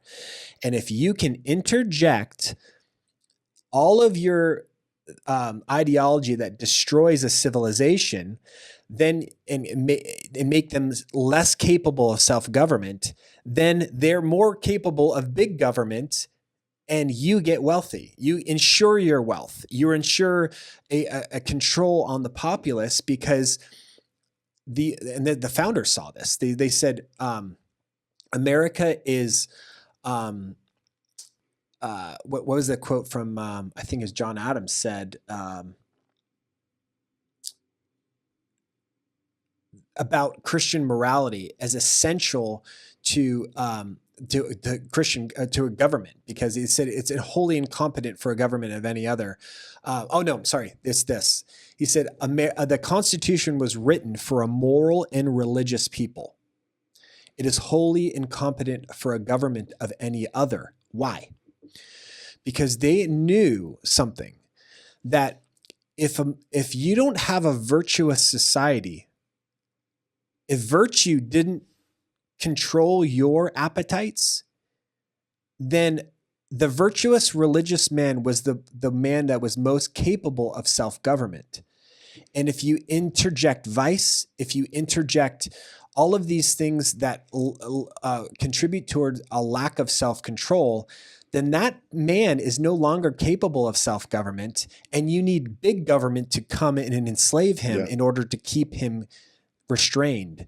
And so that's why the founders knew that this system, this constitution, this republic, it only works if people are capable of self-government. And if they're not virtuous, they're not capable of self-government. That's why the Constitution was only written for a moral and religious people. So I was arguing with two friends of mine, female friends, and I was like, what is so bad for you to stay home, for instance, and to have children, to raise them, etc.? Well, you don't understand. I want to get my career and stuff. So I'm telling those ladies, like, listen, so if you have, like, for instance, 5 female friends, they all don't work. They just raise children. So you wake up in the morning, you take your child or children to the kindergarten or to the school. Now you have like a span of 5 to 6 to 7 hours. Yeah. You can do whatever you want. No, but I have to do dishes. You have to do the meals and for a few hours. But the other time you can do whatever you want. You can gather with your friends, which they used to do like in the 70s. Totally. To have a cup of tea. Oh, absolutely. Yeah. No, to share some knowledge, some wisdom, to read a book. Well, and that's the thing that like my wife is realizing, like, dude, like this is sold to me as slavery. That's amazing. Like, dude, it's like I can go do hobbies. I can go to the coffee shops. I can go hang out with my friends. I can go take my kids to the playground. I can go do all of these things that people, and a woman is told as Bill Good that doing this is better. That's cool. Is somehow like liberating. Like, give me a freaking break, dude. This was the gift that we gave you guys. This was an amazing gift that we gave you to like raise babies and to like go hang out with your friends and to go make culture and go like, you know, do all this stuff for the house and here's a checkbook. Go make the house look great. Yes. Go do whatever you want to do. Here, go do any type of activity that you want to do outside, whether it's, you know, hanging out with your friends or whether it's kids play with kids. Yes, exactly. And you hang out with their mothers. Yeah. With your friends. Absolutely. Man, I mean that's a dream. That's the American dream, brother. Absolutely. You own a house. Yeah. Outside the city, outside this freaking Gotham, which is called Los Angeles. I love that. You're the only other person besides me that's called this Gotham. Really? When I lived here and I'm like, this is Gotham City. This is it. This is Gotham. But that's true. Yep. I don't ever go to DTLA. Oh yeah, no, it's so true. But the other part of this that you said, think about this. What is the incentive for the government to get women in the workplace? You double your tax revenue. But how I'm going to sell that to women as women's empowerment and women's rights. Oh, the system has been keeping you down. Okay, give me all the tax money to the tune of 30 or 40%. And we'll take care of you double your workforce. And we'll take care of your kids. Exactly. Yep. Don't go to a school board. Don't even participate there. Yep. Don't ask. It's a freaking racket, man. It's a racket. So that's kind of a century plan, a plan for the century. It started way in the 20th century. Yep. Now it's getting bigger and bigger and bigger. Yeah, let me feed this machine that tells you you can only be equal to a man and only have rights if you kill your baby. So I can get tax money off of it and sell the organs of your baby that you just paid me to dismember, to medical research products and companies, and feed the corporate machine, feed the big pharma machine, and then profit off of your tax money for doing this for 8 hours a day. That's life. For a man who hates you. Yeah. And by the way, you'll submit to that man for 8 hours a day. Yours. But not the one that loves you at home. Because he's a bigot. But the employer is not. So give me an example. So I'm a 36-year-old woman, right? I got pregnant in California here. What are the options? You look like the typical 30, maybe not the average one that gets pregnant. I'm going to call it a Nobel Prize. The LA, you look like the typical 36-year-old LA woman now. I need a blue hair or a pink one. So if I'm a woman and I'm pregnant, I want to do abortion, what are the options for me? And I don't have any health care at all. What can What I do you do? mean by healthcare? Like, I don't have any insurance, health insurance. oh, okay. Well, yeah, you can go to just average abortion clinic and pay a couple $100 for abortion, $300-400 for abortion, depending on gestation. It gets more expensive if you're later in gestational age, but yeah, you can just pay $300-400 and go get an abortion, baby, either a abortion pill or a D&C. Okay, what's Planned Parenthood? What is that? That's an organization. It's the largest 501c3, most well-funded organization in the history of the world. You mean nonprofit? Mm-hmm. Tell me about this organization. Once again, a lot of people started heard this. Started in 1916 by a woman named Margaret Sanger. It was originally called the American Birth Control League. They started in New York City. She broke a bunch of laws, had to flee to Europe, came back and avoided going to jail, but then ended up. Birth control was the gateway drug into abortion. We know that she was for abortion because of her private writings. There's a lot of propaganda saying that, oh, she didn't even believe in abortion. That's BS, because she talked about exterminating the Negro population, exterminating the mentally unfit, or Jews, or Excuse me, how is it called? I believe there is a word. How is it called? gypsies, or No. This whole process, racism. Racism. Yeah, she was a racist. Full time. What's that? Full time. Full-time racist. Yeah. The She didn't take any OG. breaks. By the way, she slept her way through levers of power and influence, and with either intellectual elites or members of parliament, or she was very, very well connected, and used her body. She was married, but she cheated on her husband all the time. So someone grabbed her by the pussy. Oh, yes, it wasn't a man like Donald Trump. Yeah, but so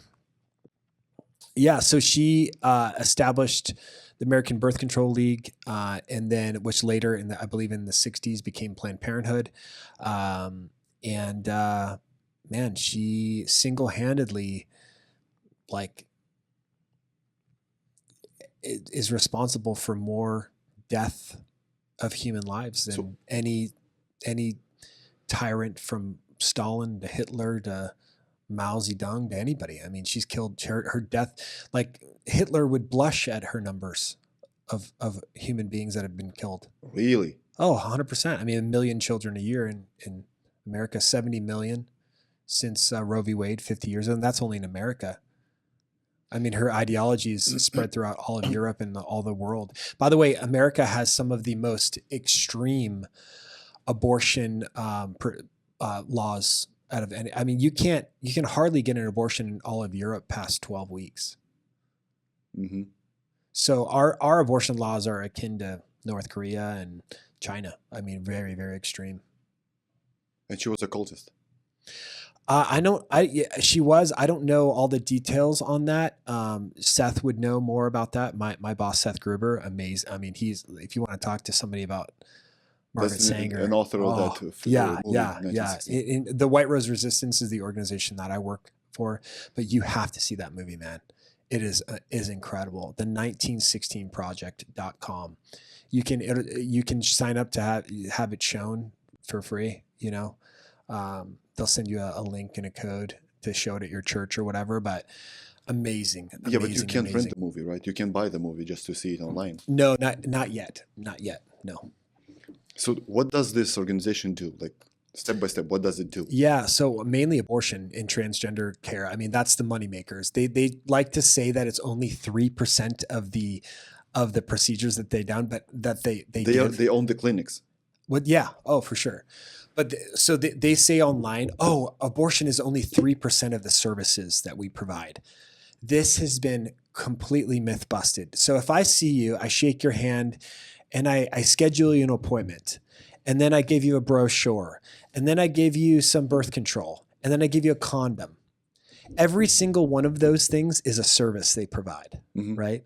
And then they say, 3%? Oh, abortion is only 3% of the services we provide. Well, they counted every condom and every little procedure, and then the booking, and then talking to the agent, and then all those as a service.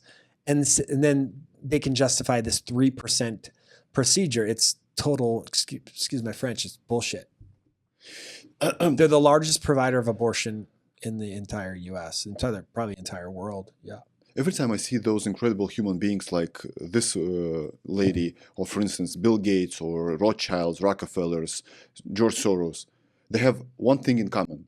They don't believe in Jesus Christ. Oh, yeah. 100%. And that's not a coincidence, right? No, it's not a coincidence. Well, and there's a theological reason for this. Abortion is literally a Christian heresy. And I'll tell you why. Because the incarnation of Jesus Christ, when God became a man, and by the way, I give tons of scientific evidence and scientific arguments that don't involve Christianity for people that want those. Yeah. But fundamentally, I meet so many women now that say, I don't care if it's a child. I don't care if it's killing. I should have the right to kill my baby because it's inside of me. That's the argument for many, many women now. It used to be if we could just convince them, if wombs had windows, then no one would have abortions. That is so untrue. It's been proven untrue. And our cultural decline because of abortion, because of the hardness of women's hearts from having abortions. They've just become hardened not only to the value and love and dignity of children, but to this act, this heinous act that they have accomplished. We're to the point where women know exactly what's in the womb and they don't care. So then for me, it's not a matter of giving them information and logical philosophical arguments to prove that human beings have value, because they already believe that human beings have your own intrinsic value. They just think that it's determined upon what a woman decides. And so they'll literally look at you in the face and say, I don't care. I know I'm killing a baby. I should be able to kill that. Kill that shit is like a super common thing. Kill that shit? Yeah, that's what they say. Kill that shit. I hear that all the time at college campuses or on the streets, or them kids, But they were the shit. Yeah, exactly. Inside their mom's wombs.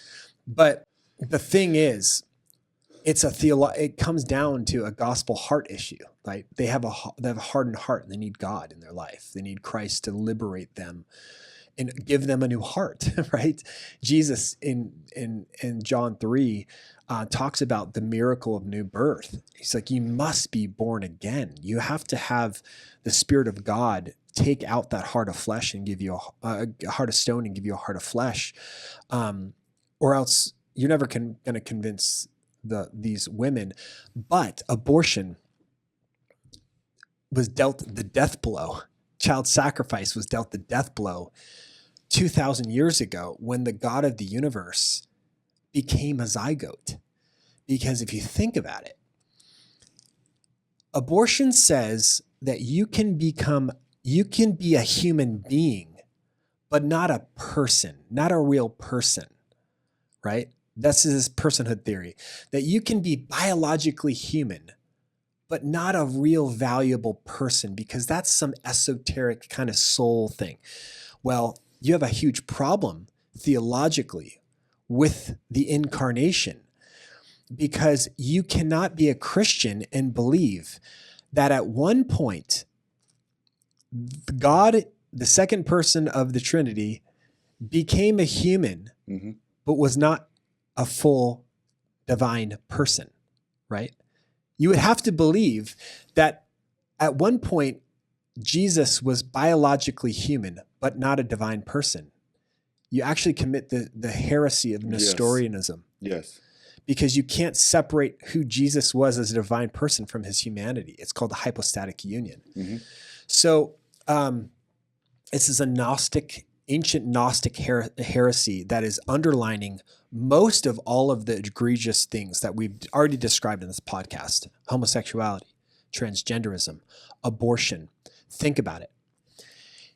If the material, this flesh and blood, if this isn't the real you, if this isn't valuable, if the real you is this thing that you feel inside, or this soul thing that's esoteric, this kind of esoteric reality that is really centered in your consciousness or centered in your psyche, right? If there's a distinction between the person you are that's really valuable as a soul, and all of the material that's bad, this Gnostic dualism, then transgenderism is okay, because you have to be liberated from the prison of your Yes. biology, because the real you is what you feel inside. Yes. It's inconsequential. Okay. Homosexuality. The natural biological functions of this not working, right? There's only thing, it's biology. You do this and you have a baby. Or you have this miracle of life. Your sexual ethic and who you are is rooted in nature. Very nature itself testifies against your ideology. But the biology, it's what you feel inside. My true identity is I was born gay, because that's how I was born like this. I feel this inside. Who are you to deny my sexual identity, right? Again, that fundamental Gnostic total lie that the real you in terms of your biology is not what's valuable and not prime reality. It's what you feel inside. The last thing. Abortion, right? What you do to this human body has no bearing on the real person, because it's not, personhood hasn't happened yet. This is the Gnostic dualism, this Gnostic pagan heresy that was ended by the church in the 4th century, but is now, as paganism has risen up, it's come back. And ultimately the solution is a resurgence back to Christianity fundamentally, because it's the only thing that can give you a cogent, transcendent worldview that makes sense of reality, that I was told this all growing up. Oh, your body is not the real you, right? You hear this before, like you're a soul trapped in your body. Your body is not your body, is not you. Your body is a prison of your soul. This is nonsense. Your body is just as much an Apollo as your soul is. You know, your body, your soul, your spirit, because are that was all created one on purpose. composite man that cannot be separated. So much that the ultimate restoration of all things will be when Christ comes back and resurrects our body just like his, to meet our souls. And forever we live in a glorified, amazing garden again of amazing universe, but which we can do everything that we're doing now, but forever in a completely perfected state. So God is love, right? He is. The main purpose of the evil, I want to say, is just to devalue love on all aspects. If you devalue life, you don't care for life. Your life, your future baby's life, you don't care about it. You don't care for other people's lives as well. You go and kill them, right? You do the school shootings, you bomb other countries, you devalue that. You devalue the beauty, you devalue the nature, you devalue the architecture. Yeah. Look at the buildings. Totally. They're horrible. If you devalue life and everything that God has created because you don't believe in God and you're against the God, then you devalue your own even body. Yep. You hate your body. Yeah. You do drugs, you smoke, Yeah. you do fast food, you weigh 300 pounds and minimum. You know that abortions maybe is not good for your body, but you don't care about it because you devalue life, creation, and your health as well, and your body. You do this to your body. Totally. You haven't. Yeah, I mean, so the way I like to describe this is, so there's physical laws in the universe, right? Like if I drop this, there's a law called gravity that no matter what I think inside, this is going to drop, right? But because God created the world, you can't keep on banging your head against a brick wall and not leave a mark and not have permanent brain damage. And so just as there's physical laws that govern the universe, there are moral laws that govern the universe. And if you flip these moral laws off, these oughts off for long enough, you can't expect, you can't keep on sowing thorns and expect a rose bush to grow. Because God has governed this universe, You can sow the seeds of transgenderism and homosexuality and abortion and euthanasia and all of these things long enough. But if you keep sowing destruction into the universe, because we live in God's world, it will only reap destruction. And what we're seeing right now in civilization is a whole host of ideologies that have given fruit to the utter collapse of Western civilization in real time. In 2014, my mom got into a coma, and she spent in coma for 4 years. She was like a vegetable. She was just laying with she opened her eyes, but the consciousness wasn't there. And at one point, I shared this story on social media. At one point, I got a call from a TV show. They're like, "We're doing a TV show. The topic is euthanasia. Would you like to come and to comment?" And at that time, I was like, I was seeing my mom for almost 4 years. I thought she was like suffering, right? She's not there and she's not out. And at that moment, if I would have given the button to do the euthanasia, because it's illegal in Lithuania, I would do that. Wow. I would do that. Now, hear me out loud. When I got to know Christ, and I'm just in this, that's a journey, right? Yeah, totally. I'm in a journey to know the Christ. Now I understand that I have no control over someone else's life. I can't end another person's life. It doesn't matter whether she's suffering. Totally. That's my opinion, whether she's suffering or not. For sure. Maybe she's not. Yeah. But I can't end life. I didn't create it. I can't end it. That's the same thing with abortions. Yep.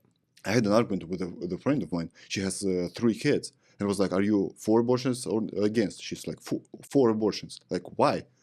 That's my body. Like, that's not your body. That's inside your body, yes. Yeah. No, I created it. How? I had sex. That's it? But do you create, like, what do you do with the hands, with the thoughts? How do you create it? So it's created inside your body, yes. Yeah. So you have a right to end someone else's life, but it's my child. It's my DNA. No, it's a mixture of your and dad's DNA, and it's unique. So it means that this person is unique. Yep. Like a fingerprint. Yep. There's no... It's got its own separate DNA. Yeah, absolutely. Yeah. So you can't end someone else's life, but it's inside my womb. It hasn't born yet. Yeah. So I can do it up prior to 12 weeks. Yeah. Okay. So what happens in the 12th week? I don't know.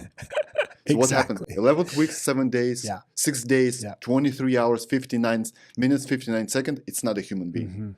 Once the midnight comes, 12th week, that's it. That's a human being you can't touch. Yeah. What happens that split second? Yeah. They have no arguments. Yeah, totally. So there's a few things, the major common arguments that I hear. One is bodily autonomy. Another is viability. Another is rape, right? And then we can get into that whole thing. But this bodily autonomy one is probably the one that I hear most often. And the first thing I do is ask them if they're against late-term abortion. So, because most everybody is. I mean, like if the baby's in the 3rd trimester, or it's like, are you? Most everybody says, yeah, they're against. Okay, so if they say that they're for that, I'll have we can get into that and have other ways to take the conversation. But most people who say that they're for bodily autonomy also are against later term abortions. So then I'm like, okay, well, if it is your body, then you should, who cares what gestational age it is, right? So then usually they'll retort back by saying, okay, at a certain point it becomes a human being, right? What point exactly? So there you go. But also, so then what you say is, okay, well, actually it's not bodily autonomy, because you admit that it's actually another person's body. So I want to first get out. Did you really believe this is actually your body, or is this another human being that happens to be in your body, right? So most people will say, no, it's another human being in my body, but it's just inside of my body. Because obviously it's kind of stupid to think, okay, well, why do you have 4 arms then? Are you have 4 arms? So they're like, no, okay, what I mean is it's living inside of my body, so I can remove it because I have bodily autonomy over my own body, right? So then I say, okay, well, what you mean then is you don't mean my body, my choice. What you mean is my body, my property, right? My property, my choice. Because this is residing in my property. Yeah. Therefore, you have the right to kill this child. Well, it's not killing this child. I have the right to remove it from my. So then I'll say, okay, just a simple It just analogy. dies when you remove it. Yeah. Well, so then, okay, so I'm like, okay, well, if you, suppose you're on a lake trip, or a trip in the middle of the ocean, and you're driving your boat, and you realize that there's a toddler that's been hiding in the lower deck of your boat, and he comes out, and you're like, you don't have the right to take up space on my property. And you say, I'm going to throw this baby overboard. And I never consented to kill the baby. I just was removing him from my property, right? That would never fly, because you realize that there's really no distinction between removing a living human being that will never survive outside of the environment. So when people bring the whole argument of viability up, it's silly to me. Also, because viability is contingent upon one, medical advancement, right? Because it used to be 24 weeks, now we've saved babies in the 20th week, right? With medical advancement. So your value is a sliding scale based on technology. Like we can't intentionally kill you because medical advancement hasn't gotten past this. So, but furthermore, on that whole thing is every human being at any gestational age is viable in the environment that it's designed to be in. What I mean is this, Paula, if I took you and put you in 4 miles deep in the bottom of the ocean, you wouldn't be viable, right? But I wouldn't have the right to kill you because you're in an environment that you're not designed to be in. So if I put you in outer space, you wouldn't be viable in that environment. But a human being in the womb is viable in the area that it's designed to be in its mother's womb. So just as it wouldn't be morally licit to say, okay, I didn't consent to kill you, I just put you in the bottom of the ocean. Yeah, but you tear it down. Yeah, hand by hand. Exactly. Well, that's the other thing, right? You're in. But suppose we just delivered it whole, because that's another. So suppose we just delivered it, a labor induction, and put it out. And I didn't kill it, but I just removed it from its environment. That would be like you being scuba diving in the bottom of the ocean and saying, "Oh, I didn't consent to kill Apollo. I just removed his oxygen tank," right? That would be just as disingenuous as somebody who said, I didn't consent to kill my unborn child. I just took him out of the one environment that I myself, through most 99.9% of the time, engaged in a volitional activity that could reproduce, engaging in sexual reproduction, and then intentionally removing the child from its only environment that I know will elicit human life and flourishing. So if it's a bodily autonomy argument, right, then I love this. There's a quote from Greg Kokel, who's a pro-life activist and advocate, but he said, if the unborn child is not a human being, then there is no excuse necessary that anyone has to give, right? There's no excuse that's necessary, that's needed. You should be able to kill that baby all to the day of birth. If an unborn child isn't a human being, yeah. But if it is, there is no excuse that is licit or excusable. There's no excuse. You just devalue it. Yeah, that's totally. life. That's it. Yep. Something. That's it. So I have two arguments every time I argue with women. Maybe on either it's online or eye to eye, speaking to my friends, female friends, and they're like, but what if, for instance, what if mother is single? There's a single mother and she's poor, so like a child is going to be poor as well. Mm-hmm. He's going to be alive. What about that? Yeah, At exactly. least he's gonna Yeah. live. I mean, under that argument, if you think, okay, well, they're human beings, but they're growing up to be poor, or they may grow up to be bad environment or abused or whatever. So, okay, so then which of those isn't the argument then to kill all the kids in foster care? Which is the argument not to kill all the people on welfare? I mean, if this is what the justification is, then, you know, if you're not going to do it to a child outside of the womb, then there should be no excuse to do it with those inside the womb, provided that the unborn child is a human being. Okay, so I'm gonna give you a hard time. Maybe. Sure. I have hard time with one argument. Yeah. For instance, you do the ultrasound, and you know for sure it's going to be a problem with the child. Sure. Yeah, I can help you out here. What's next? Yeah. So first, define the child.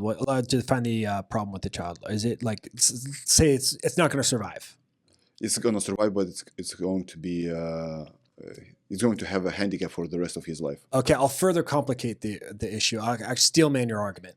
Say not only is this child not is terminal, not only is this child terminal, but then also it could really high probability it could actually harm mom. Mom would die during childbirth. Yes. Right.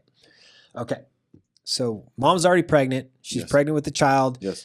12 weeks gestation, 8 weeks gestation, whatever example you want to give, right? Yeah. It's old enough to where we do this ultrasound. Let's go 20 weeks. Oh my gosh. Sure. Well, just for argument's sake, let's do even before that, because most people think a child is less valuable somehow at 6 weeks, right? So say we do a scan at 6 or 7 to 8 weeks, and not only is this baby have anencephaly or something like that, or and it's going to die, but it could potentially have a dangerous, life-threatening condition for mom. Yes.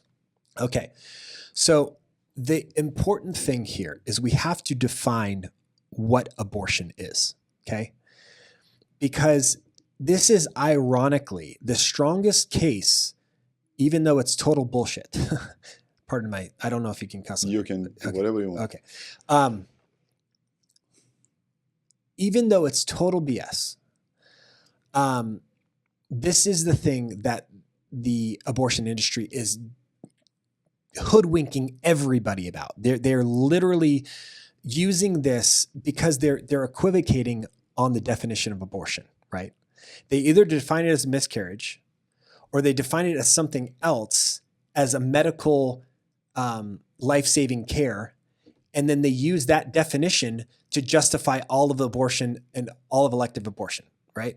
So it's imperative that we actually define what an abortion is. Let's take my example. In my opinion, Sure. abortion is killing. So I would say abortion is the intentional killing of an unborn Yes. child, right? Intentional is important, because an ectopic pregnancy, right? The baby isn't viable, right? Viable in the sense that it's going to die. Yes. Okay. And not only is it going to die, it's going to kill mom. Yes. So I have two patients. I have mom Yes. and baby. Yes. I can't save baby You can't. because there's no technology now to take the baby and implant it, right? Yeah. Because ectopic pregnancy, for those who don't know, the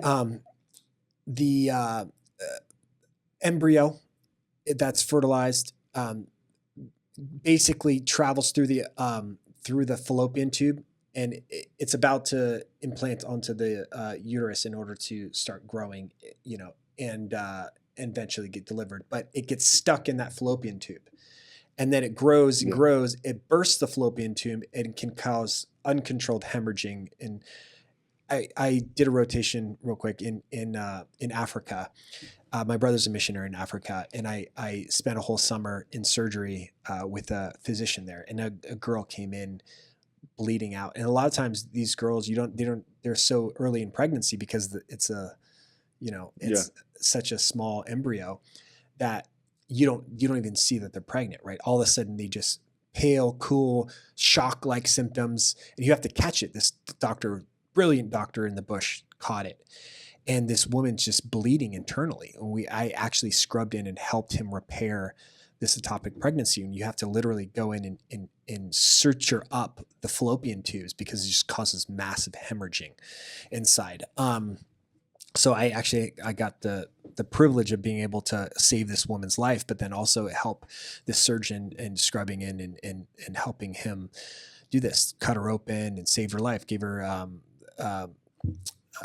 IV blood transfusions, the whole thing. But in this case, we can't save the baby and mom, but that's not an abortion, right? That's not an abortion. That's not, but if the baby is they okay. would define that as abortion. And they would say women are going to die unless we protect the right to reproductive health care, unless we have the right to abortion. So they redefine the terminology of abortion to justify all of abortion by having an incorrect definition. I don't want to ban that because that's not an abortion. Abortion is the intentional killing of an unborn child. Yes. Right? So a woman who has cancer and gets chemotherapy if she's pregnant, that's not an abortion. Okay? Abortion is the intentional killing of an unborn child. Yes. So in this situation, there are a few options, right? So just realize here. So say this baby is old enough now to where we can do. So let's not even go there. Just steel man the other position. 8 weeks gestation baby, and say no chance of survival, and mom's gonna die. What you do is the safest thing for mom is not an abortion. If mom's life is truly at risk, what is the safest thing? Every OBGYN will tell you the safest thing for a mom who's experiencing life-threatening conditions in a pregnancy is what? C-section. C-section or early delivery. C-section or early delivery. If the only way to save mom's life is in a life-threatening condition, early delivery or C-section are the safest thing. I'll prove it to you. A second or third trimester abortion takes 2 or 3 days to have the procedure, because again, you have to dilate her cervix. Yes. And you have to either deliver or go inside with surgical instruments, hack up the baby and deliver it out. Okay. If mom's life is at risk, if she's dying, you're not waiting for 2 days. What are you going to tell me that doing a 2 or 3 day procedure is safer for mom who's in the process of a medical emergency than an emergency C-section? No, that's BS. But the problem is the average American, the average voter has no clue all of the idiosyncrasies of all of these medical arguments and understanding the process of abortion and understanding what's safest for mom. And they play on the ignorance of the American voter, and they define all these things as abortion in order to justify abortion on demand. Okay, so at what period of time you can do ultrasound and you can find out that the baby is not okay? For instance, it has Down syndrome, or what can you find out? Well, I mean, very, very early on. I mean, you can do genetic testing. You can do, there's amazing tests now. You can determine the gender of your baby very early on, like 4 to 6 weeks. What's the worst that you can detect? You can detect fetal abnormalities or chromosomal abnormalities, whether it be like trisomy 18 or... What is that? That's How a it will look like chromosomal abnormality. So that was the whole thing in Texas. I don't know if the Katie Cox story. I don't know if you heard about her. Well, she had a baby that she was pregnant with who had trisomy 18. It's like, it's a genetic deformity. And, trisomy 18 babies survive. I took care of him all the time in the hospital. There's a sweet little precious little girl that I'm still in contact with her. Her name is Paisley. And I loved little Paisley, and her mom advocated for her and fought for her. And even the dehumanization that they did, even the medical, like as a use, I was appalled by, even at my own institution. The lack of concern and care for her because of her genetic abnormality. Oh, she's not viable. She's not, you always heard incompatible with life. Eugenics. It's eugenics. It's exactly what it is. But how did it look like? So what it looked like was, we're not going to give her this elective procedure. No, how the baby looked like. Totally smiling, walking around. She's, she needs a wheelchair and she needs to be carried, but I think she's 6 or 7 years old now. Beautiful baby, laughing, giggling. She's saying some words now. Trisomy 18 babies can live well into, like, I don't know offhand what the oldest that they've lived, but give me an example. 10 years old. 10 years old? Yeah. Oh, totally. Yeah, but that's a ticking time bomb. You give a birth to this kind of a baby and you know right? that it's going to die in 10 years. And so but that's horrible. But there you go. So we should just kill him, I guess. That's the argument, right? And so this lady, Katie Cox, she had but they're saying, this condition is incompatible with life. And therefore she couldn't get the life-saving procedure that she needed for herself. Okay, I'm sorry, but her life wasn't threatened. Her baby's life wasn't threatened. Her baby could have lived well into 6, 7, 8 years. She could have gotten so emotionally, even just steel manning the emotional argument.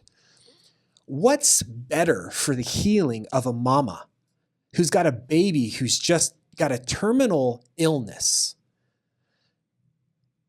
Should that baby and mom, should that baby's life be ended through natural means in the loving arms of its mama, or being violently dismembered by an abortionist's tools? But you're seeing this for 10 years. What's the worst thing that you can detect via ultrasound? The worst thing for a human being? Probably anencephaly. What is that? How it will look? The partially, like the brain is very partially developed. It's basically non-existent. Okay, so let's take this example. At 8 weeks, you get to know that encephalite is with your baby. So I have no answer to this argument. Mm-hmm. So what now? You know for sure that this baby, if he or she gets born, so you give the baby a chance to live, right? We don't intend. So anytime, it's such a slippery slope, because anytime you grant the state the right to kill a human being, there is no end. You don't ever want to give that right to the list state. is going to be with 3 diseases, then 4th, we're 5th, seeing this 7th, happen 100th. in Canada right now. It's called the name euthanasia has too many negative side effects with Dr. Kevorkian and all these things. So they call it medical. He got a movie on Netflix. Yeah. Oh, really? I haven't seen it. Yeah, with Al Pacino. Oh, you really? should watch it. Oh, wow. Yeah. Oh, wow. Well, so they call it MAID, medical aid in dying. So you have two very dangerous things, right? You have socialized healthcare, where the government is responsible for footing the bill for everything. And then you give the state the power to kill people. So now the state is legally, financially incentivized to murder its own citizens, because these people that are clinically depressed, these people that are suicidal, they're a drain on the financial medical establishment in socialized healthcare. So now the state has a financial incentive to kill these people and call it medical aid in dying, just giving them. So people, they're doing this with children that are even underage now, that if you have a few doctors sign off on the fact that this underage child has really bad depression and wants to die, signing off. Depression. Yeah. Oh yeah. Depression. Not physical disabilities. Not only is this happening, it is a leading cause of death in Canada is assisted suicide. A leading cause of death in Canada. And it's incentivized for the state to do it because these people are burdened by them financially because they have to foot the bill for socialized healthcare. But you did that to them. You feed them with a piece of poison. You do the TikToks, the social media, did open crashes, exactly. all those things. You did. It's you caused the depression. It's a disease that they've created and provided the solution for. So if I'm a man of God, right? For instance, God forbid, please, but if my wife gets pregnant at the term of 4 weeks, 6 weeks, we get to know through ultrasound that a child is going to be with disabilities. Mm-hmm. If we go and do the abortion, as a person of God, you think I'm gonna be cursed? Well, yeah, it's murder. That's murder. Yeah, I mean, cursed. What do you mean by cursed? I mean, it's not an unforgivable sin. But yeah, God. But if I know that that's a sin, if I know prior to that this will cause the wrath of God for me doing that, and I still do it. Yeah, I mean, so that's a larger theological question. Like, I don't think there's any sin that God can't forgive. I mean, you and I both, we have committed sins that we knew were sins, and we did, right. And so, abortion, and that's the other element of this. Like, men who have driven their wives to abortion clinics or their girlfriend, their mistress, there's forgiveness for you. There's hope and there's healing for you, and the solution, the fount of living water, is provided for you, opened up at Calvary when Christ opened his arms up, shed his blood, and died for your sins. You can have forgiveness and peace with God, and the powerful resurrection power of Jesus and his powerful mercy can be extended unto you, and you can be forgiven of the sin of abortion, because there's no sin that can't be forgiven by God, even intentional ones. But you have to repent sincerely. Exactly. But if you know that's bad, but you still do it. Yeah. Because you were afraid of the consequences. I would say that only God knows your heart, and you're in a very dangerous territory. If you willfully sin, yes, and you willfully are living in an unrepentant lifestyle where you're not sincere and you're calling yourself a Christian, the book of James is very clear that, such a person, their faith is worthless. It's not demonstrated by works. It's dead. They're dead inside. So that's how I would answer that question. But a person who does that, I would just say, look, your baby has a chance of living. Like, even if it's a minute outside of the womb, that they fought for you, your baby, your legacy forever. The final moments of a mother and a father with their child is having the privilege of their baby dying in the loving, safe arms of their parents, rather than being violently dismembered by an abortionist's tools. Unbelievable. Unbelievable. Give your child that gift, What about Down syndrome or... Well, in Iceland, they completely got rid of Down syndrome. Did you hear that? No. They through medical advancement, through healthcare, they completely eliminated Down syndrome. I think it's in Iceland. Once they diagnose it, they do the abortions? They kill them.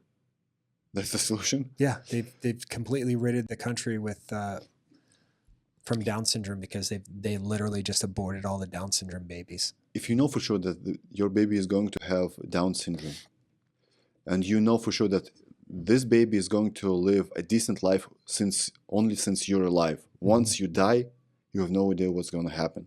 Mm-hmm. It's like it's almost the same thing that you throw away, like you said, from the boat to the ocean. Yeah. Once you die or once you're old. Yeah. Well, I mean, you're who's a parent. Gonna take care of it? Killing a baby doesn't make you not a parent. It makes you the parent of a dead baby. And so, being a parent means that you have this responsibility of caring for your child, whether you have to care for that baby your whole life or that child for your whole life. But once I not. die, my child is not going to provide And for you will- himself, and not you even will- to wipe his ass. Yeah, well, you will live with the consequences of that decision in your conscience for all of eternity. But I can guarantee you, or not, maybe not all eternity, but for all of your whole life. I mean, tormented by the reality that you took your own child's life rather than taking responsibility and loving it. I mean, you don't even have to do that. I mean, Down syndrome babies are wonderful people. Down syndrome. I don't know if you. I used to in high school. I babysitted a little Down syndrome kid named Rhett Davis. I love that child. Just what an incredible joy that he brought to every single person in our life. People with Down syndrome, and a lot of these people with Down syndrome can live long, happy lives, productive lives. Some of them have jobs. I mean, it's not a death sentence. And how crazy is it that we think the solution is just to literally extinguish them from existence? What's worse, in your opinion, Down syndrome or how do you call it? When they can't focus. Oh, ADD? No, autism. Oh, autism. Down syndrome. Down syndrome is No, worse. Of course, yeah. Down syndrome patients, people, do they realize they have some kind of a problem? Yeah, no, They absolutely. realize I mean, that. no, totally. Oh, well, it depends on how bad their disability is, but I mean, there's Down syndrome actors who talk about their Down syndrome. Oh, it depends on this situation. Severity, of the disability. I believe those topics are worth having. Oh, Those talks are 100%. worth having. But what's Only through crazy is you'll discussion never you can- hear that, because anytime that abortion is talked about as a disgusting option, as an option that should not be tolerated, you'll never hear that dissenting voice, because it'll just be put behind a wall of text censorship, right? The people, and that's why I like doing different podcasts, that people that normally wouldn't talk about a subject like this, is because sometimes you can break through that algorithm, and people that would normally never even hear this get to actually hear this podcast. So you're hearing a different side of things that the abortion industry will never tell you, because they have one thing: eugenics and financial incentive. I do not care about, believe me, my wife and I, we're making well over $200,000 a year doing and we make I make far less than half that now. You know, I did not get into this because I wanted to have any financial, prosperity out of it. I did it because we're living in a full-blown genocide, and I stumbled on children who were brutally murdered by an abortionist, and I can't shake the memory of them from my head. So, I think there's a lot of issues that are important right now, and a lot of issues that in America that we are facing with totalitarianism and a looming threat of federal tyranny and the lack of freedom and liberty, our republic crumbling. But I can't think of what's more important than the fact that you would think, no, not one of you would think that any of those issues are more important if you were the class of human beings that are being snuffed out, murdered, dismembered to the tune of $1 million a year. Listen, but if you devalue life, your own life, and for instance, then you can't even have this argument. So let's say you're for abortions, you're pro-abortion, right? And I'm telling you, like, what if your mom decided to do abortion instead of having you? But if you devalue your own life, you hate God. That's okay, because this life is terrible. Look at the taxes, look at this, look at the bigots, look at the white men, what they do instead. So they're not against whether they could be aborted. Lots of people have terrible lives. That doesn't justify killing them, right? I mean, that's such a simple argument to address. Yeah, but as a rule of thumb, the poorer the human being is, the more the more happy he is, or the more Yeah. he wants to climb that ladder, right? But if you're a spoiled brat, forget about it. Life is miserable, life is bad, life is this. Yeah. Just like this. Yeah. I mean, it is cyclical in a certain sense because this conversation is predicated on the notion or this axiom that human life is actually valuable. Yes. If you don't view human life as valuable, if you've bought into this kind of materialistic nihilism that says life is meaningless, we're all a bunch of random collection of matter in motion with no guiding purpose. You're an accident. You're an accident. If you're a cosmic accident, if all you are is a collection of molecules, carbohydrates, then yeah, you're right. It's going to be a lot harder for me to prove to you why we shouldn't kill certain human beings just because they're inconvenient. But if you actually want to have a civilization that can survive, if you want to have things that you claim to care about of peace and equality and justice and love and these things that cannot be described or accounted for with an atheistic system. I don't think they're atheists. They have a God, but it's just a different God than ours. Well, I mean, I don't think... Money, fame, pride. Oh, got you. They got yeah, their God. It's materialistic. Yeah, they don't have a transcendent worldview. Maybe they're just straight up Satanists. They worship the Satan on the stage. Why not? Yeah. Straight to your face. Well, it's funny you say that too, because I don't know if you heard of the Church of Satan, the Satanic Temple. Here in the U.S.? Yeah. It's a rising movement. They don't actually believe in a metaphysical Satan, but they're actually really, they're starting to pop up abortion clinics, these satanic. That's coincidence. Yeah. Well, and it's kind of tricky and it's kind of clever. So, like Native Americans have special religious rites for their use of like hallucinogenics, like drugs like peyote and stuff like this. Really? Didn't know that. Because it's a long history of their religious ceremony. It's part of their religious liberty, right? So they found out, wait, if in a lot of these areas, what if we could use this legal loophole that we erect this religion called the Satanic Temple and say that abortion is our demonic satanic right. Therefore, we should have special rights protected in the First Amendment for abortion. And this is one of the ways that they're trying to legally push back against pro-life legislation in pro-life states is by using this religious liberty kind of free exercise clause in the First Amendment. They're going all in. Oh yeah. It's like they're trying to implement this thing. The pedophilia is just you're just attracted. Oh yeah, minor attracted persons. Yeah. It's not a crime. Yeah, well, and I mean, sex orientation. That's why I'm reading that book, Occult Feminism, right now, because the connection between the occult and the demonic kind of spiritual spirit world and that whole occultic pagan rituals and pagan religious practices and abortion is, I mean, goes back tens of thousands of years, from Lilith to all of these alternative creation stories that are found in the Talmud and the Zohar and a lot of these Jewish mysticism, Kabbalah.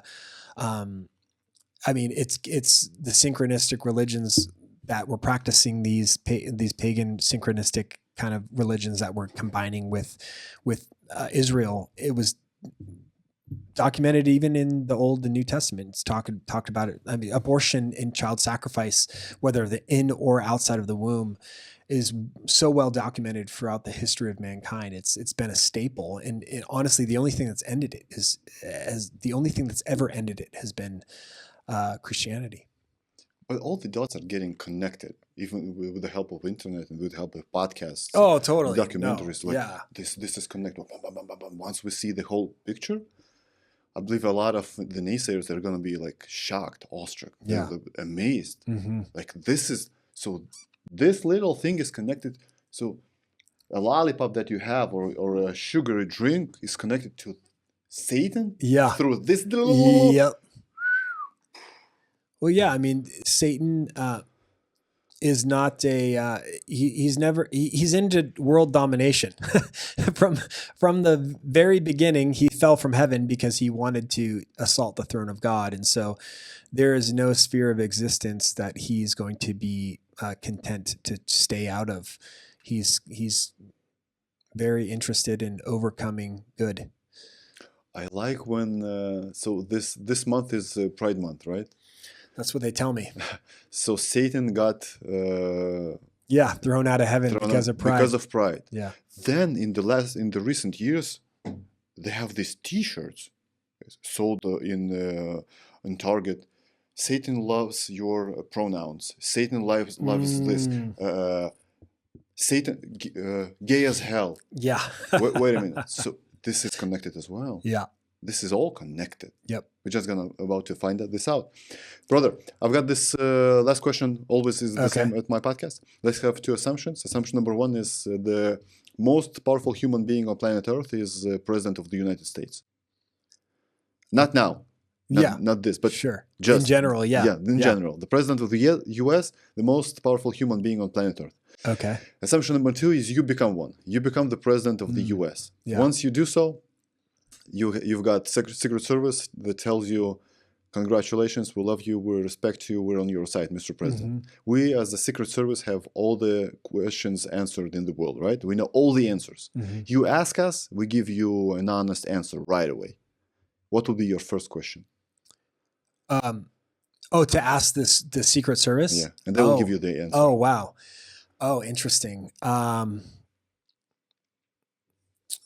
I would want to know who shot JFK. Probably it would be my first thing that came to. I think the CIA did it, but I would want to know the details of that. I would probably want to know. Let's go with just one. Okay. One question. Okay.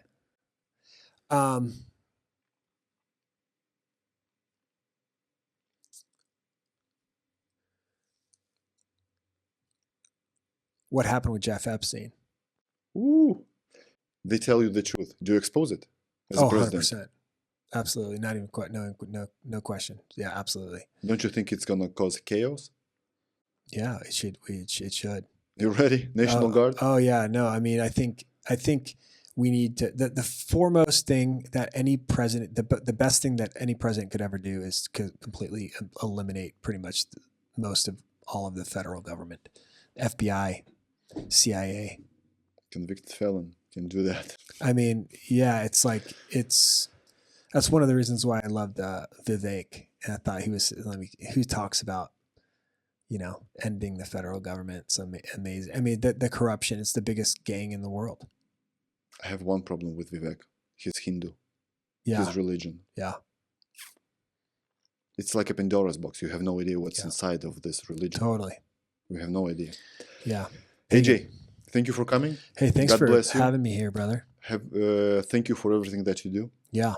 Thanks for being willing to talk about this subject. Thank you. Yeah.